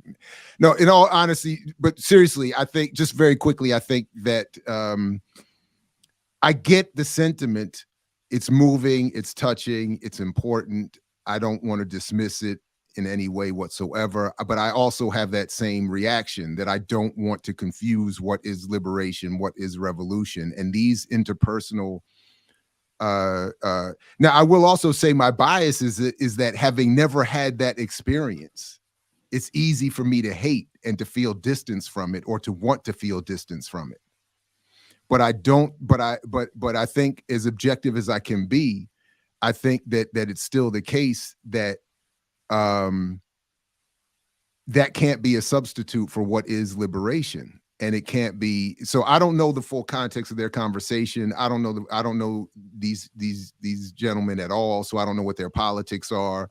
I don't know any about it. But from just what you're raising, Geechee, I would want us to be clear that these, when I'm driving down the road and the sun is shining and the wind is flowing through my bald head and I'm having a good day, and that's not, and I feel free and I feel liberated and that can't be confused with, if anything, moments like that, if anything, what I really want is for moments like that to be interrupted and jarred with the reality that it's not real. And it's not something that extends beyond me or my family or the room I'm in. But anyway, So me, real quick before you go. So I obviously I'm not going. I haven't had that experience also, but someone asked me, okay, so what could he have said other than liberation? And I said, maybe I was able to build a healthy, intentional, intimate relationship with my father. I feel like you use words like that, but when you would say liberation, and I saw somebody in the chat said personal liberation, but again, oh my God, y'all. Go ahead, Diallo. Go ahead. No, I'm gonna take it like, because y'all got sledgehammer to our little happiness. I'm gonna do like Three Stacks did in that movie. I just have a connection to. Let me tell you something. I like RBI is my guy. Listen, so anyway, I ain't about. Listen, I'm not well. So I have connections. I have connections to him. Marcel P. Black has connections to him. He's solid. Okay. He's actually from Oakland, and he used to teach here in DC. So okay, all right. That could be one thing, but you still, but he does know. But he does know we have this conversation about. Stop. Don't hold him back anymore, Geechee. Go ahead, Diallo. I'm gonna say, like, don't even give me a gun, because I'm gonna do with it. I'm gonna just move. I'm gonna shoot you with it. Let me tell you something. Black love. Not only is it not revolutionary, we should have staunch opposition to Black love becoming revolutionary. As far as liberation, I told Geechee this already. Liberation is not freedom, because I saw you ask dude, what is liberation? And dude said liberation is freedom. Then why not just say freedom? If the dude said, I kissed my father and I felt free. I felt free of the restrictions of masculinity. I felt free of a lot of, I think, repression. I felt free of a lot of traditions that were established in my family that I don't think. So he didn't have to say liberation. Liberation is not freedom. Liberation is the process of securing freedom. So in order to even embark on liberation, let alone secure liberation, first thing you have to do is acknowledge that you are not liberated. You aren't free.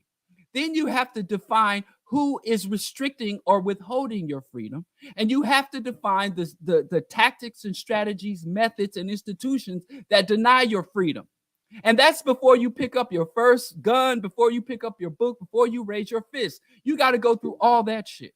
So I know we love these words, and they're great words. They sound good. They roll off the tongue, and they allow us to align ourselves with some of the greatest Africans who ever walked the planet, past and present. But it is not freedom. It is not revolution to kiss your daddy. Because if revolution was or freedom was loving my wife and kissing my sons, then I wish it was true. I wish it was true. But it is not. Now, why do we not want revolution and Black love to be synonymous? Revolution, as Malcolm X said, is bloody. Revolution is not natural. Revolution is not a natural condition or situation. No one should be forced. No one should have to embark on revolution, because revolution is the upending and complete turn of systems, institutions, and social relations.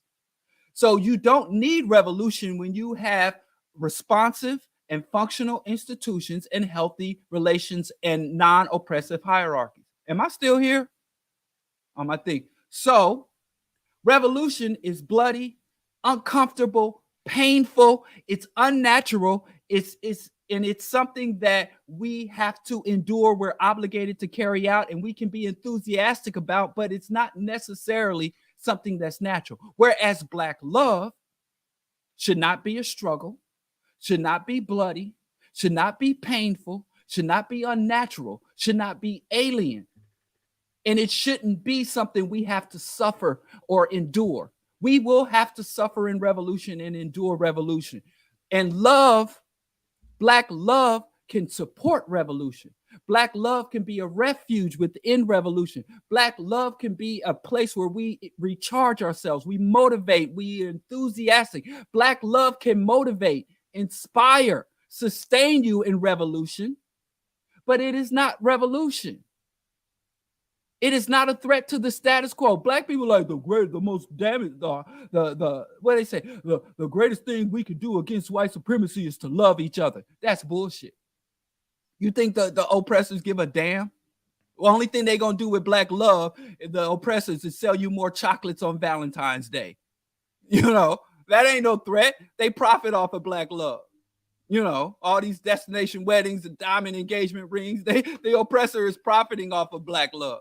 So Black love and revolutionary are both necessary, but they're not the same thing. And liberation is a process of securing freedom. And the only way you can have personal liberation is if you have personal oppression. And oppression, by definition, is systemic and societal. It is never personal. It is never personal. So there's no such thing as personal liberation. And you can be free. So I think the appropriate word is not for him to say it's liberating. He could say he felt free in their relationship to be more expressive. He's free to be more open. I want to invite free overall. I want to invite Malele to contact me directly and to lay out the comments and criticism you've been putting in the chat the whole show, to see, because you've been indicting the platform all morning, and I don't know who you are. We've never met. So, but you say you were an OG in the struggle. I would really appreciate it if you would just contact me and lay out or point me to something that you've produced that maybe explains how Black Power media has become the central impediment to liberation. Really? You know, well, I mean, that's what is, I mean, am I reading, you know, the miseducation and self-hatred that is being displayed in this forum is the central impediment to liberation. So please, and then please make your assessment, and, you know, have it encompass the entire platform, and then even the run of shows that we've been doing as Earn Your Liberation. Because I would love, I don't mind the criticism, but you've been loud all morning, and I would just really appreciate it. I'm just inviting you to lay that out. Let's move beyond the comments in the chat and lay out the contradictions. You can send me an email. I mix what I like at Gmail. You can contact the platform, Media Black Power at Gmail. You can you know, whatever. But I would like to, if you know, I'm offering the opportunity for you to check, you know, what we're doing. But I don't see how we're representing or reflective of the central impediment to liberation. But anyway, Damn. I'm happy to be educated. Indictment. Can we? Can we copy and paste that lawsuit that irritated Jeannie and that other dude sent us? Can we copy and paste that and send him?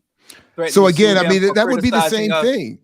Like, yeah, that's an indictment. Like, that's an inflammatory accusation. How do we get right? Criminal offensive accusation. Y'all gonna either be gynocentric or litigious community. Make up your mind. I don't know, but I, you know, like, I mean, it's gonna be a suing party. I ain't gonna be the only one getting sued out here. I'm gonna sue back. Slap me and I'll slap your back. I'm putting cases on all you niggas. But look, that is a highly inflammatory accusation. So since they just made cease and desist. They just remade White Man Can't Jump. We're gonna remake that basketball court scene. I'm gonna go to my trunk. I'm gonna get my sheets of paper, and I'm coming back and putting suits and cases on all. I never saw either one of the White Men Can't Jump. I'm not gonna. I refuse to see this one. I did see the first one, but I didn't. Paul Mooney said the white man don't have to jump. He owns the team. And then he said, "White Daddy make you jump." Rest in peace to Paul Mooney. My wife and I had the pleasure had the pleasure of seeing him live in person. But made the mistake. Two mistakes were made that night. One, we had our nice table for dinner and drinks way too close to the stage.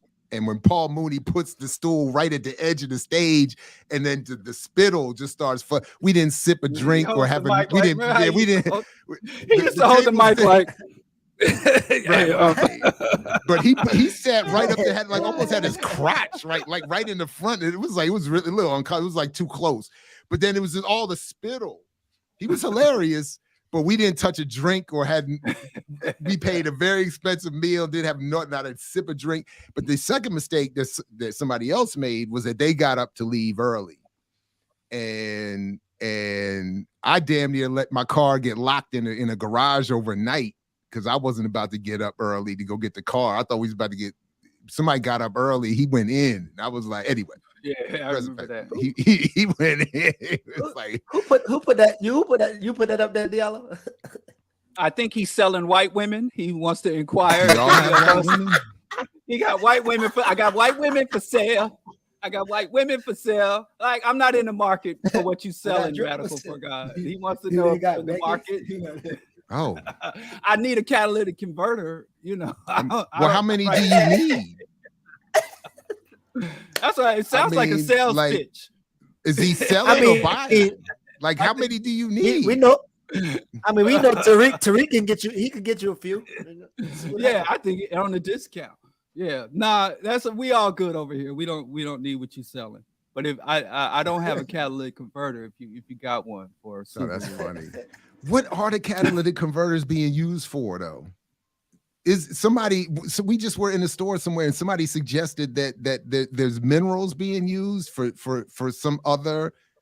Is it bomb making? Is it drugs? What is it? Or is it literally just the catalytic converter being? Because they're being stolen all over the place over here. Here too, they got me, man. I tell you, I'm down bad over here, man. I told you, I hurt. My homie got locked up. My car got ganked, man. I'm over here struggling. Oh, I didn't know that. I honestly didn't know that part. I thought you was joking. Sorry about your homeboy. He out now. We're in the world. Oh, that's him. Oh, that's who you meant. Okay, my bad. I'm confused. What's real? What's fake? You know. Yeah. Okay. Anyway, yeah, it's all real. I'm 100% real. I keeps it a buck. You know, it's tragic. But anyway, no. Radical for God got white women for sale. If y'all on the market, apparently, he wants to know if anybody. I'm good, but you know, but if you need some, let me know. I got a couple extras. Right. Ain't nobody tell me these guys. DM me. Yeah. These gynocentric brothers selling Well, the we pink don't toe buckles. That's that we don't do that on YouTube. You gotta, go. We handle that off the record. Come on now, this big. But yeah, I'm sorry, y'all. Black love is not Black love is not revolutionary, and we shouldn't want it to be. Black love needs to be free, effortless. Oh, is that what the question was? Loving. Because you're condemning black love, so your wife must be white. Is that what what they're suggesting? Oh, okay. Because you don't care about black love, so you care about it. I don't know what the latest phrasing for it would be, but miscegenation. You down for the swirl? Yeah, man. Diallo done got us called a passport bros. We are. That's only one passport, bro, and it's representative of the but this is funny though. Wait a minute. Not at all. So the other day, Kamal was always saying how he hates that we took "Earn Your Liberation" as a name, and I did have a conversation the other day off the record with one of my homeboys, and because I was jokingly wanting the name of the show to be 2.5 Brothers, and then his response to me was. But his response to me was like he went into the manhood bag and was like, "How would you?" Like he I could self-deprecate as being the half brother, but he was like, but then it starts. He was like, it starts dipping into you being like half a man. And I said, and I want to test the audience on this one, because I said something to the effect. For our generation, we know what the appropriate response to that is and why we wouldn't have a problem being half a man. So in the chat, does anybody understand the quick reference that I was making? Does anybody get that? Do you get it, Diallo, with your hip hop? Half a man? Hip hop reference to our generation? When you call somebody half man, I'm half amazing. There you go, Diallo. That's what I said. I said, call me half man because I'm half amazing. Very good. Very good. We got a couple people. There you go. Well done. Well done. Well done. Well done. Well done. I don't have any prizes for you, but you get my applause. Even dealing with the real coming in late. There you go. There you go. Now it's Nas, of course. I know Geechee's over there confused as hell, but no, I'm not. This is a grown folk conversation right here. I'm not. And I think Nas, I just heard he's going to a jazz festival with Robert Glasper. I don't understand why he there, but yeah. Why wouldn't you understand? They dovetail all like Robert Glasper. The only thing I don't like about Robert Glasper is I thought his remake of Smells Like Teen Spirit was not it. I don't mind that he did a Nirvana song, but I was like, I would have wanted it to be better than that. That's my only little critique of Robert Glasper. But I think it's cool. Why wouldn't jazz and hip hop been blending for decades, man? Come on now. Come on, Nas. Jazz I ain't never really liked Nas. And his father was a jazz player. Come on now. Yeah, of course he wouldn't want to. I don't really like Nas. I don't know. You don't really like Nas. Yeah, Nas never Nas. Son, hold on, Diallo. We just gonna have to we gonna get the kids out the room for this conversation. We gotta admit, Nas been kind of on a trying to like Illmatic. Nas, like he hit so high, man. He had nowhere to go but down. Okay. So I will acknowledge. I didn't say I don't like Nas, but I do acknowledge maybe when that's Nas was hot, Geechee was still suckling. No, I was with Jay-Z on that. I thought Jay-Z was right. Is it Uchi Wally Wally or is it One Mike? Is it Black Girl Lost or Shorty Owe You for Ice? Like I thought like Ether's a dope track, but I don't think he won that battle at all. I thought Jay-Z, first of all, I think Jay-Z set the whole thing up to help Nas. I think they hit a whole little whatever. But I think Jay-Z, anyway, whatever. But to say that I don't like Nas that's just going too far. That's all I'm saying. Like I'm just Nas ain't never. See, me and Ricky agree. I think Jay, I mean, if you go back and remember, if you go through the whole run. Super ugly. But here's the thing. When your track becomes a noun, that's when you true. Can be ethered, then he won. So y'all can nitpick and talk all this hip hop nerd shit, all this hip hop historian bullshit. But Nas won what Nas you're saying won. is this is the reality of the world. We live in a world of dominant narratives, and Yes. Nas got the dominant narrative. It don't Yes, mean it Nas right, won. So but he got won. he got the dominant That's narrative. like you critiquing Ali versus what's his name? Foreman. Joe Foreman. I mean, Foreman. And Foreman was whooping Ali. And you're gonna sit here and critique all them wonderful punches. No, And that's not this. and No. Allow but who got the knockout? Like, yes, Jay-Z it he did not get knocked out. That's what He- I'm. he That's the did- thing I'm saying. that- He no, didn't get knocked out. Nas, even Jay-Z came out and had to say Ether, even Jay-Z acknowledged. And remember, that's when Jay-Z called a truce and they got on stage. No. and did their Illuminati handshake. Jay-Z acknowledged that he got around, but he never. Remember, he acknowledged said, that I got better after Ether. He said even Ether made him sit down and like, I gotta get my life together. But Nas said that. But Nas said the same thing. Well, it doesn't matter. I really don't. I mean, okay. I'll still whip your ass. You 36 in a karate class. You Tabo ho. With whiskers like a rat compared to beans you whack. Yeah, that's true. I would have absolutely And your paid man money to stabbed see that. made you take the blame.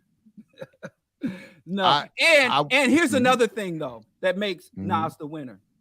When the confrontation started, Jay-Z was way beyond Nas. Way beyond in terms of status, sales, everything. Nas came in as a supreme underdog. So just the deficit for Nas brought him way down. Nas brought him down. I don't know if I agree with that either. But Me either.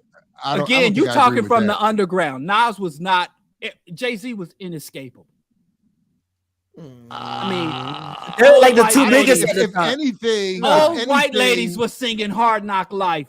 But if Come anything, on. but then if you're going to use the boxing analogy, then the appropriate would be then to me, Jay-Z deserves more respect because he was the champ who picked the biggest contender. He didn't avoid Mr. T. He didn't battle a whole bunch of chumps. He picked. He did. the Nas was Jay-Z. No. was dissing everybody back then. But my he was point is, disrespecting. but look at what he did though. He put Nas in a track where he went after Mobb Deep. He went after all the whoever else, and then he went after the number one contender. So you got to acknowledge You that. acting like getting dissed is a boost to one's career, and we've seen many artists, Ja Rule among others, who diss tracks ruin their career. Jay-Z wasn't out to help people. That's really, I mean, No, that's not what I'm saying at all. That's not what I'm saying. I see that twinkle That's in not your what I eye. said. Wait, that's not what I 50 said. is only one who said Wait. That's not what I said. That's not what I said. I didn't say he did it to help him. I said that I'm saying, to use your analogy, what Jay-Z was doing was saying, I acknowledge that Nas is the number one contender and I'm not afraid to go with him. I'll call him out just like I called out all these other chumps. Now, the reality is, of course, that they had been subtly taking shots at each other in verses going back for years. On mixtapes and other references to who's the king of New York ever since Biggie was killed. All of that stuff was a lot of it. So when he stepped out there and said, I'm calling out Nas straight out, that to me is, again, to use your boxing analogy, is when the champ, to your point, he was the headlong favorite. He's like, I'm not going to duck. You don't see that? So Jay-Z clarify something to me. How Jared. am I reaching? I'm using. Clarify something to me, his Jared. analogy. Was the beef real or not? Was it orchestrated beef for record sales or was it real? It was. I think it was. Probably I don't know. both. I don't know. I think some of it was real. I do think some of it was real because it Did went back a Jay-Z long not way. ejaculate on Nas's baby car seat? I don't know. I'm assuming he did. But I according think they to Carmen, if she's was a to lie? be believed, no, it was. She did have relations. She did. So know, that's what I'm saying. Some of biblically it was know both. real. That's So what. some of it. Well, at least some of it. That's. I mean, you know. Okay. But did Jay-Z? I don't think it was. Didn't he sign him after? Oh, they reconciled. Yeah, they reconciled. And it's not just. And by the way, it wasn't just Super Ugly. It was. He had the other verse that I was just referencing there. That other track. Super Ugly was hot. I mean, Ether Was is it hot? His own mama, Jay-Z's mama, was like, "Check yourself." Get your shit. I didn't raise you like that. It wasn't as good as Ether, but Takeover I think was dope too. But it was, Ether I give it to you. I don't have a problem with that. I just don't think as good as Ether is that beyond the narrative that he actually won. And then if we look at the careers, Nas benefited more and needed that more for his career than Jay-Z did, for sure. Didn't Jay-Z freestyle? Y'all are breaking down the blow by blow when the fight had a knockout, and y'all going over the tape looking at because it's not a knockout. The blow by that wasn't a knockout. But okay, it's not a knockout. If you go up to somebody and say, "Dude, you got ethered," versus "Dude, you got takeovered," right? I'm gonna let you have your it's your not, world, but it's okay. All right, it's fine. You can have it. You can have it. I just think it misses so much when people do that though, because I don't think that they're considering all of the verses and all of the tracks. And it's not a knockout if Jay-Z's career still goes up. But this wasn't to end careers. I mean, well, then I said it happened. How would you equate? But then how do you say a knockout though? Whenever somebody says that's what Ja Rule. Right. When that's what happened to Cannabis against LL. LL knocked Cannabis out. No, LL did not.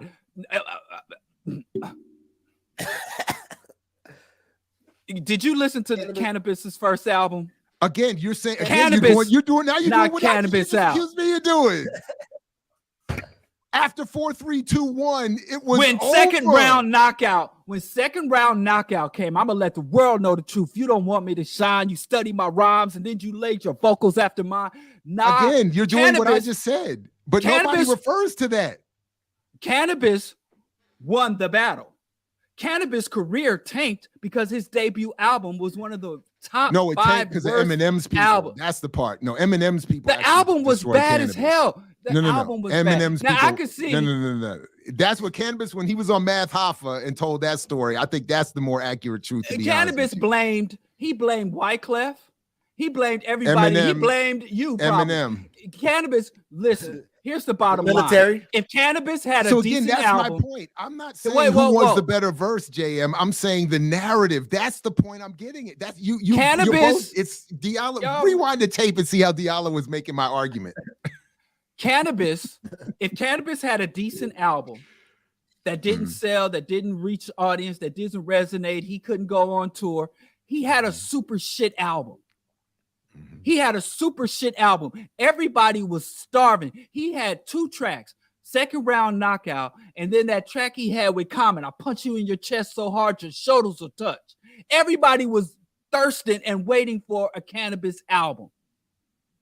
So his beef elevated his stature and his name, and he fumbled the ball. And he was way out. He had a fast break. I'm going to try to use sports analogy, and I always mess up. But Cannabis had a fast break, no opposition, ready to make the touchdown and shoot the goal.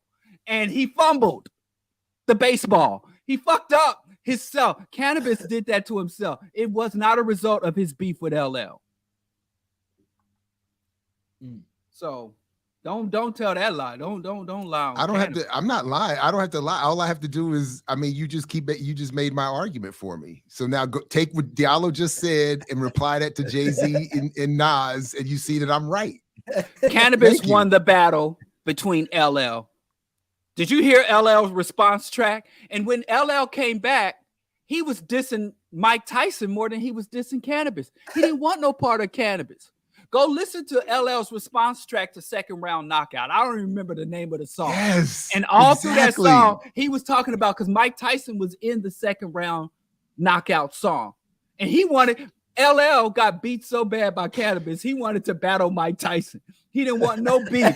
Now, by the time somebody got you going and dissing Mike Tyson, you know they didn't mess you up psychologically, emotionally, personally. Cannabis won his battle with LL.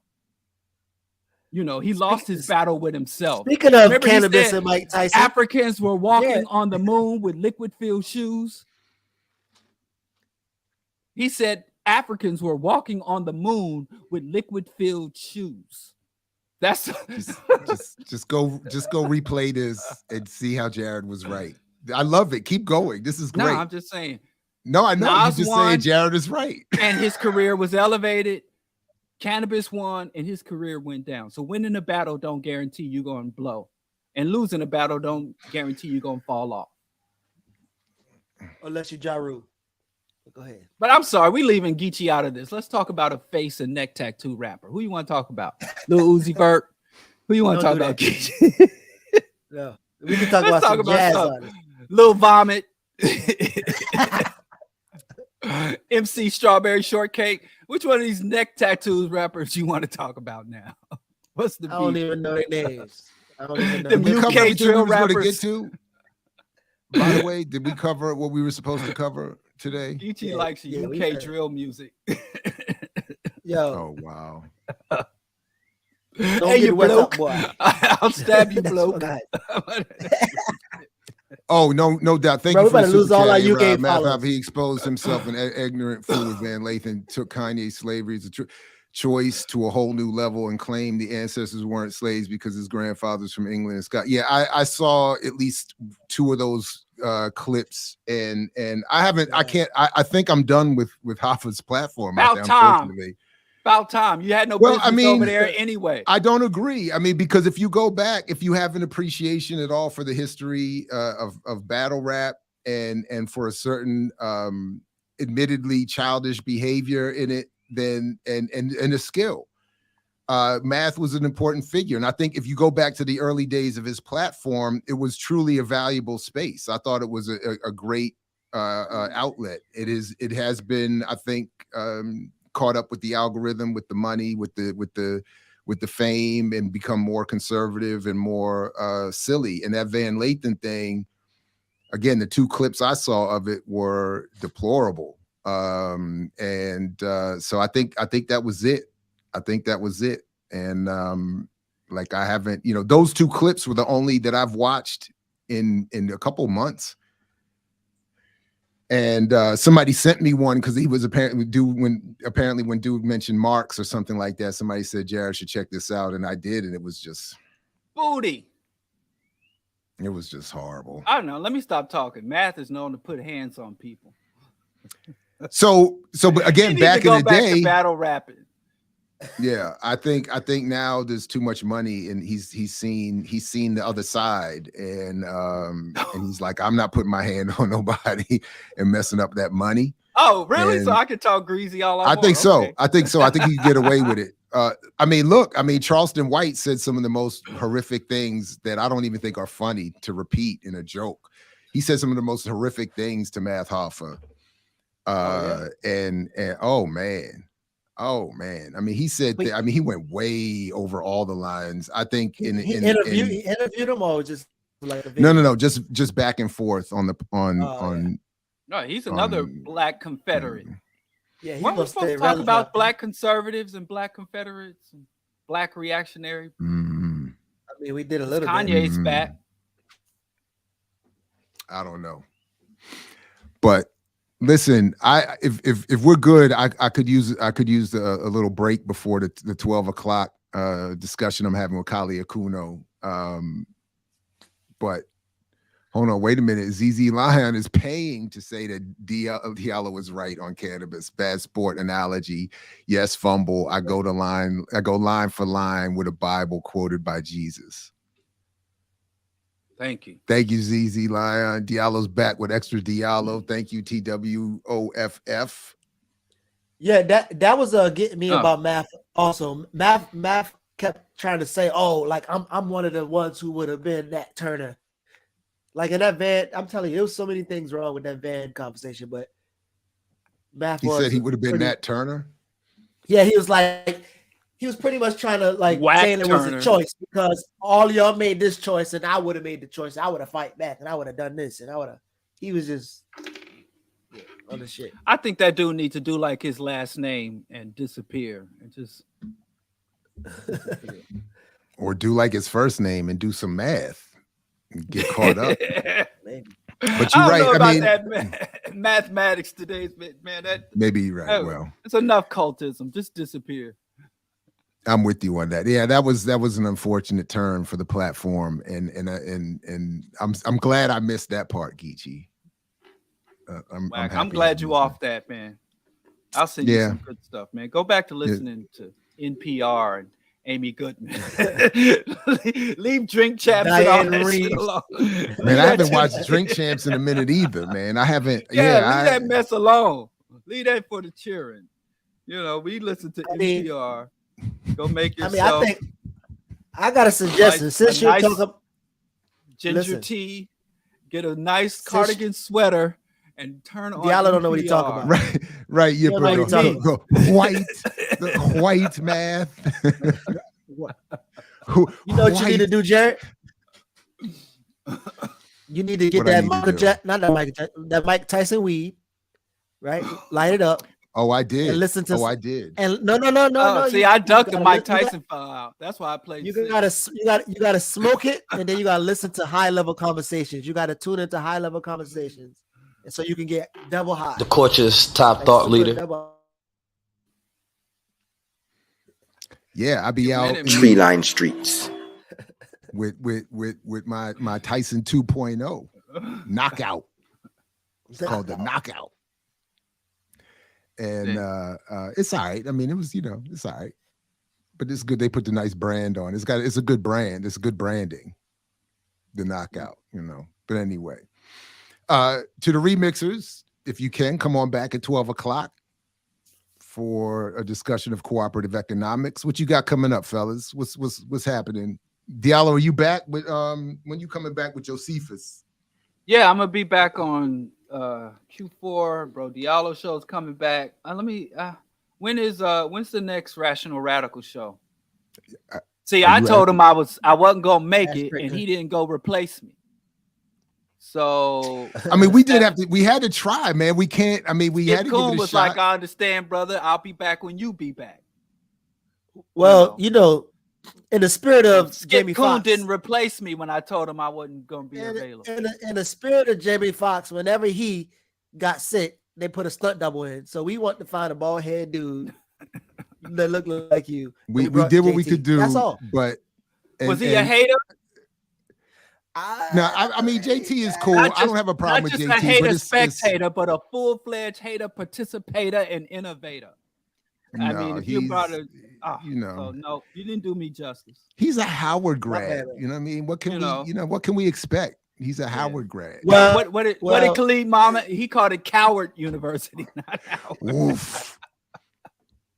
Oof. Yikes. Listen, we don't talk trash about the good university. Jared, you know how these cats always come to the thing and they just be swearing they don't watch the whole thing. But I mean, I don't know where you been at the last hour ago. But yeah, Bryce, you get the late pass on that talk one. about Shane. Yeah, Bryce. Don't forget around here, you got to earn your liberation. So you got to be on time to earn your liberation right here. There you go. Thank you, Rick. Yeah, it's some good Liberation Day. You gonna be that? Geechee, you in town? Where are you at? He don't know. Yeah. I'm right on. I'm across the water right now. I'm here. Passport. Yeah, you can buy me a drink. Bro. I don't know if I'm gonna be. I don't know if I'm going down there. I might go down there tomorrow. Do I have time to go down there tomorrow? Go, man. You gotta go. I got Dr. Burroughs is coming back because we talk about Dr. King's book tomorrow. And then Warrior class is at 1 o'clock. And I'm just looking at what I gotta drive. What am I doing? I think I can go down there tomorrow. I saw one of these on Instagram. I got to do something with lady the had a book bag with some wine in it. You could pour your wine with your book bag. I'm gonna find one of those for Diallo since he drink wine now. Yeah, I drink wine. I'm out here in the streets. You can walk in the street with a book bag wine. I mean, wine book bag. Yeah, I'm out here. I'm a full grown man now. 2 glasses of wine a week. 2 a week? Hey. Yeah, that's what I'm allowed. 2 glasses of red, organic, biodynamic. Allowed by who? Vegan wine. Is this doctor or wife prescription? What is? Yeah. I'm a turn hurry. I'm a copy and paste that irritated Jeannie lawsuit threat and give it to my wife because I think she practices medicine. She's not an MD. She a PhD. Jerry, you got an old. Doing all this You got old tomato. You either Don't say you're going to Karen Depot. What? You either going to Karen Depot or you coming to the African Liberation. Which one? Oh, I see. What's Karen Depot? The man was asking for the white girls. Yeah, the white girl. Home Depot. Karen Come on, tell the truth. You know I can find me a good white girl at African Liberation Day. Come on now. I can go find me a good Rachel Dolittle out there. Come on now. Stop playing. Her name is Diallo now. Her name, that's don't use her slave name. Right, I forgot. She took an African name. She did. Do you remember when the brother? Do you remember where did I see this? Was it I think it was in the Netflix. Was it in the Netflix? Where did I see it that her husband? Oh man, where did I see this? But the point was that the dude was like, he was saying, I wanted a white girl because I wanted a white girl. I didn't want a white girl that wanted to be black. He was like, you messing up the whole thing with all this blackness, attempted blackness. I want an actual white girl. Well, her name is Nikichi Ameri. Oh, Kichi. Akichi Ameri Diallo. Wow. So we might be kin. Who's Kevin Moore? Oh, that's an ex-husband. Yeah, the ex-husband who appropriately would not allow himself to be on that Netflix documentary. And I just remember her son, when they talked to him and her son, it was just like, all of this would stop if my mother would just stop doing this. He was like, all of these. She has an OnlyFans. Oh, wait. Oh, wow. So he married her while she was white before she became trans black? Yeah, so part of the I think, if I remember correctly, in the series, it's made clear that part of the divorce and part of the problem that even her son was expressing in the video, and I thought that was irresponsible for her to allow that also to be, but was her change, her transition or whatever, her increasing attempt at blackness was a problem. And he said something like, he was like, I didn't want the white girl that's going to be wearing dashikis and braiding her hair. He's like, what's the point? It's like, what's the point? I could have just got me a light-skinned black woman if I wanted that. It's like, you messing up the whole thing. She has what is this? OnlyFans page, and on Rachel Dolezal's butt, she has a Dinkra symbol. Oh, that the ex-husband forced her to live as a white woman? Time out, Diallo. Time out. I need a time out on play. How Diallo know all these OnlyFans stuff and tattoos on the butt and stuff? What's going on, Diallo? Talk to me. What's happening? She's a Diallo, so us Diallos at the monthly Diallo meeting, we discuss all things Diallo. Yo, what's up, man? Diallo, how much you pay for the OnlyFans? Just tell us, because you circulate the black dollar. That's all. Shoot, my wife watch all the accounts. I can't put nothing on the cards, man. She look at all the invoices. I ain't got no way to do it. Ball, how you circumvent? How you get OnlyFans without it showing up on your? I'm not like you. I am a well-trained. I know. That's why I'm asking you, so I can. I don't do those things. I don't have. Denial. I got my wife. It's not denial. My wife has parental controls put on my internet. Only allows me to go to StreamYard. Them? I know. I don't know. How do you circumvent? I'm saying I don't. I'll inbox you. I saw you. You're telling me circumvention is a possibility? I'll inbox you. I follow my rules. I don't happy wife, happy life. That is my biblical. I'm not. That's my only commandment. I don't have 10. I have one. And Miss Ball and Dr. Mango, I have no inclusion in any of this. So whatever them brothers doing, I ain't encouraging nothing. I'll inbox you. The real problem is that I think some of you think that I'm joking. I don't think you all realize how serious what I'm saying. Like blink if you are a captive husband. Like I'm like, yeah, like I'm a happy captive. I'm happily gynocentric though. Like I signed up. I was second in line behind Diallo at the gynocentric convention. I was trying to get there, but you know, you show up. There's always somebody there first. It's like this white dude always used to beat me to the pool. I was like the heated the good lane in the heated pool. He was always there first, no matter how early I got there. See, that's like, why we can't get ahead. That's why I was like, I'm always a little bit late. He was there like 11:30. You act like it's early. No, you got to get there. No, you got to be there when the gym opened at 5:30. So I would even be in line at 5. He'd be there at 4:58. Like it would be like 5:30. He can have a pool. Hey, you want that lane though, that edge lane in the heated pool. I was like, you know, anyway. A neutered gynocrat. Oh, wow. Damn. He came for your throat. God. Woof. Oh, no, I mean, you know, everything works. That's how we got these 2 beautiful children. So it's not, you know, but I'm definitely, you know, happy wife, happy life. I don't know what y'all, how else does anybody function out here? That's true, man. That's true. That's it.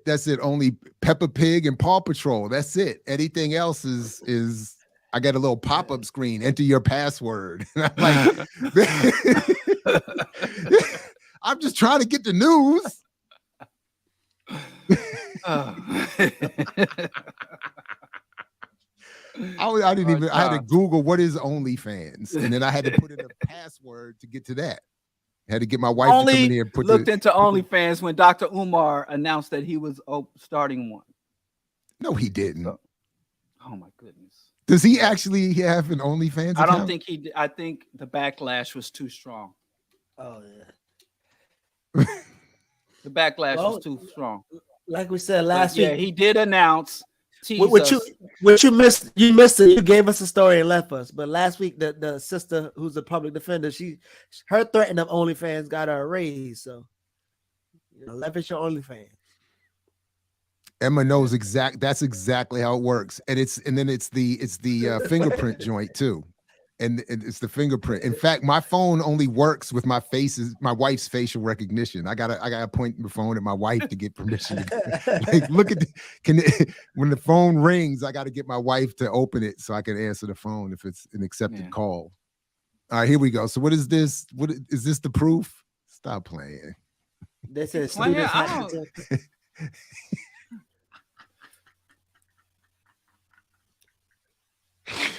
Oh man, come on, man. So this is from 2020. Man, so y'all only gave that man $800,000 to start a school. So it's y'all fault. He need to raise that money. But he never did this. He didn't go through with it. Because of y'all hateration. Okay. Y'all killing people's dreams. Wow. Y'all killing people's dreams. Every time a black man come up with an ambitious goal, here come other black people to tear him down. You know, he called out for right resumes and black women. No black woman measured up. Every time this brother step out, you dealing the real. You got to. If anything, I should be helping the cause. You have to you got to let it go, man. You have to let go and let wife. Like let go and let wife. Let it go. I'm telling you, it's all good. But that's gynocentric marriage. See, you got to be specific. If you're an alpha male, then you can find a submissive, subordinate earth. If you can get your earth, then you know it ain't that's too much responsibility. I don't want somebody asking me what they need to do and what am I allowed. I don't want all that responsibility. I need you know, just tell me what I need to do and where I need to be. That's how I like it. So yeah, I'm all about it. Keep me. You know, well, I'm gonna just let y'all know. I'm gonna let you know somebody gonna clip that part of the video, and y'all gonna be the next face of the emasculated males.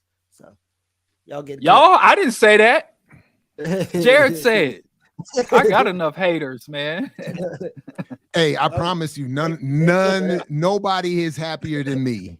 So they can clip it and do what you got to do. None of them is happier than I am, and nobody is making 8 or 9 hour YouTube series talking about what I did to them. You know what I'm saying? Like, it's like, you know, so clip away. You know what I'm saying? Ain't I'm nobody alpha happy over to here. me.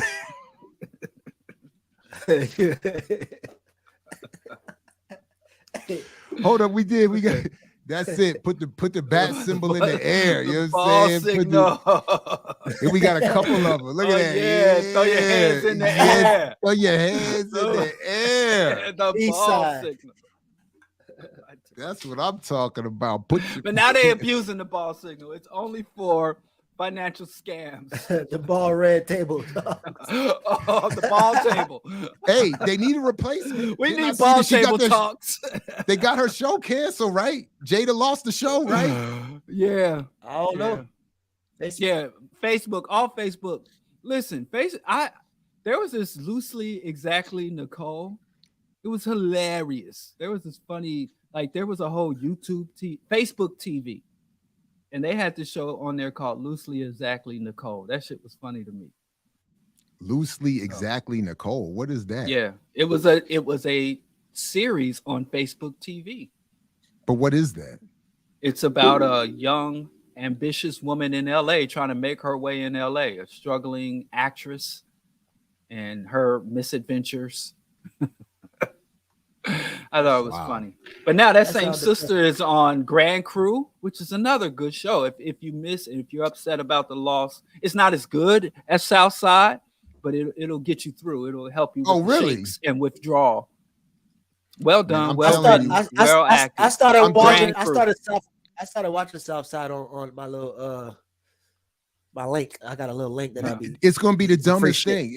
That's what it's gonna be when they write my memoir and why I started the revolution. It's gonna be like because they canceled Southside. It's gonna be some silly shit like that. I'm just glad people standing up for me. This ageism. I do suffer from ageism. Like I straight up, yeah. I'm 40. Ageism. Your tech is old. So you may be young, but your tech is old as hell. Look at it. Look at this old ass tech. You're over there being pixelated. Niggas is broke. I'm broke. Geechee coming through in 8-bit. Y'all ain't got enough chat. Send some money in the chat so I can buy something. So you ain't as old as your camera. Hey man. Your bandwidth is too short to box with gods. Them old disco roller skate headphones. Them headphones that had an antenna on them. I can see you skateboards, roller skating through Harlem in the 1970s headphones. I don't feel bad at all. I only use free AM, FM headphones. So this American Airlines here. This American Airlines. So Geechee, you gotta time your jokes better. You gotta say it 3 minutes ago so we hear by the time it's funny. So you up there, you know how to. You got your own. We old men, you got old tech, so it balances out.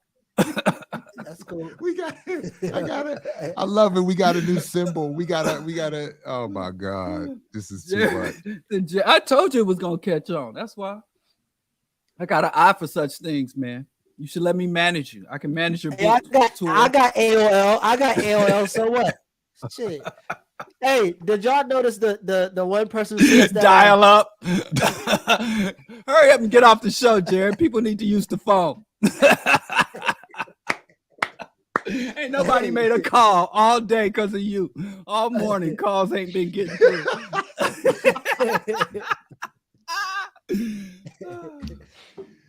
Hey, I done turned off the call waiting and everything. Did that dude listen? A lawsuit? See, this is bad because you know how late. Huh? The dude who sent us a lawsuit, he had an old email. He had like an AOL email. He did. It was a jet. That whole thing, man. It was like Robert. He's had that shit since the 80s when it was the intranet. The intranet.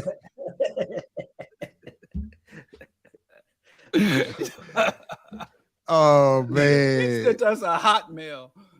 He gonna come in. It was something like a Netscape joint or something. It was like Come on, it, man. It looked like that shit was put on a typewriter and scanned and faxed his threat. He faxed it to us. Listen, this is setting ourselves up for another threatening letter. I don't want another. I really don't like getting those. I don't want another one of those emails. I don't want to have to read that shit, man. Come on, man. It's like because more than it's like the thing I'm thinking is like this is what you got time for, man. This is. Did you ever do the formal apology or retraction? Who? I think it was a retraction. Me? Did either of y'all do y'all retractions? I didn't know. The letter said the only thing we had to not only cease and desist, we had to retract our statements. No, for me, it was just a request to have you all do it. I think it was more like there wasn't anything that he could make me do, and I wasn't one of the guilty ones. You two fools were over there, blaspheming against the gods. Look at Geechee frozen.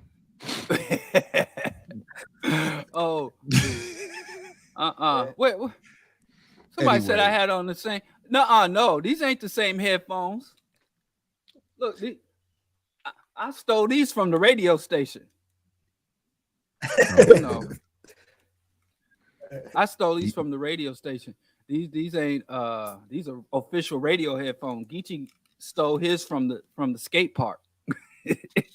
Geechee stole his headphones from 1970. Hey, I'm always get free shit. Geechee got them headphones at Radio Shack. And that's why that's too expensive. Yeah. Go ahead. Diallo is sweater centric. He's got a Cosby sweater. I'm cold-blooded. Anyway. All right, good people. Warm embrace. We good for the day. Anything else we got to get to, folks? I'm gonna take a break. I'm gonna go stretch and get ready for this 12 o'clock. I think I'm about to get, I don't know, man. It's about to be, Kali Akuno is no joke. And I don't know if we're on the same page on this one. So I gotta go stretch and get some water. All right. Anyway. Well, y'all. All right. Well. Okay. All right. All right. Well, that's it. All right, fellas. Thanks, everybody. Peace if you're willing to fight for it. Like Fred Hampton used to say, thanks to the remixers who came through. And we'll catch you next time on Earn Your Liberation and throughout the platform and elsewhere. Peace, everybody. Thanks. You got to earn your liberation.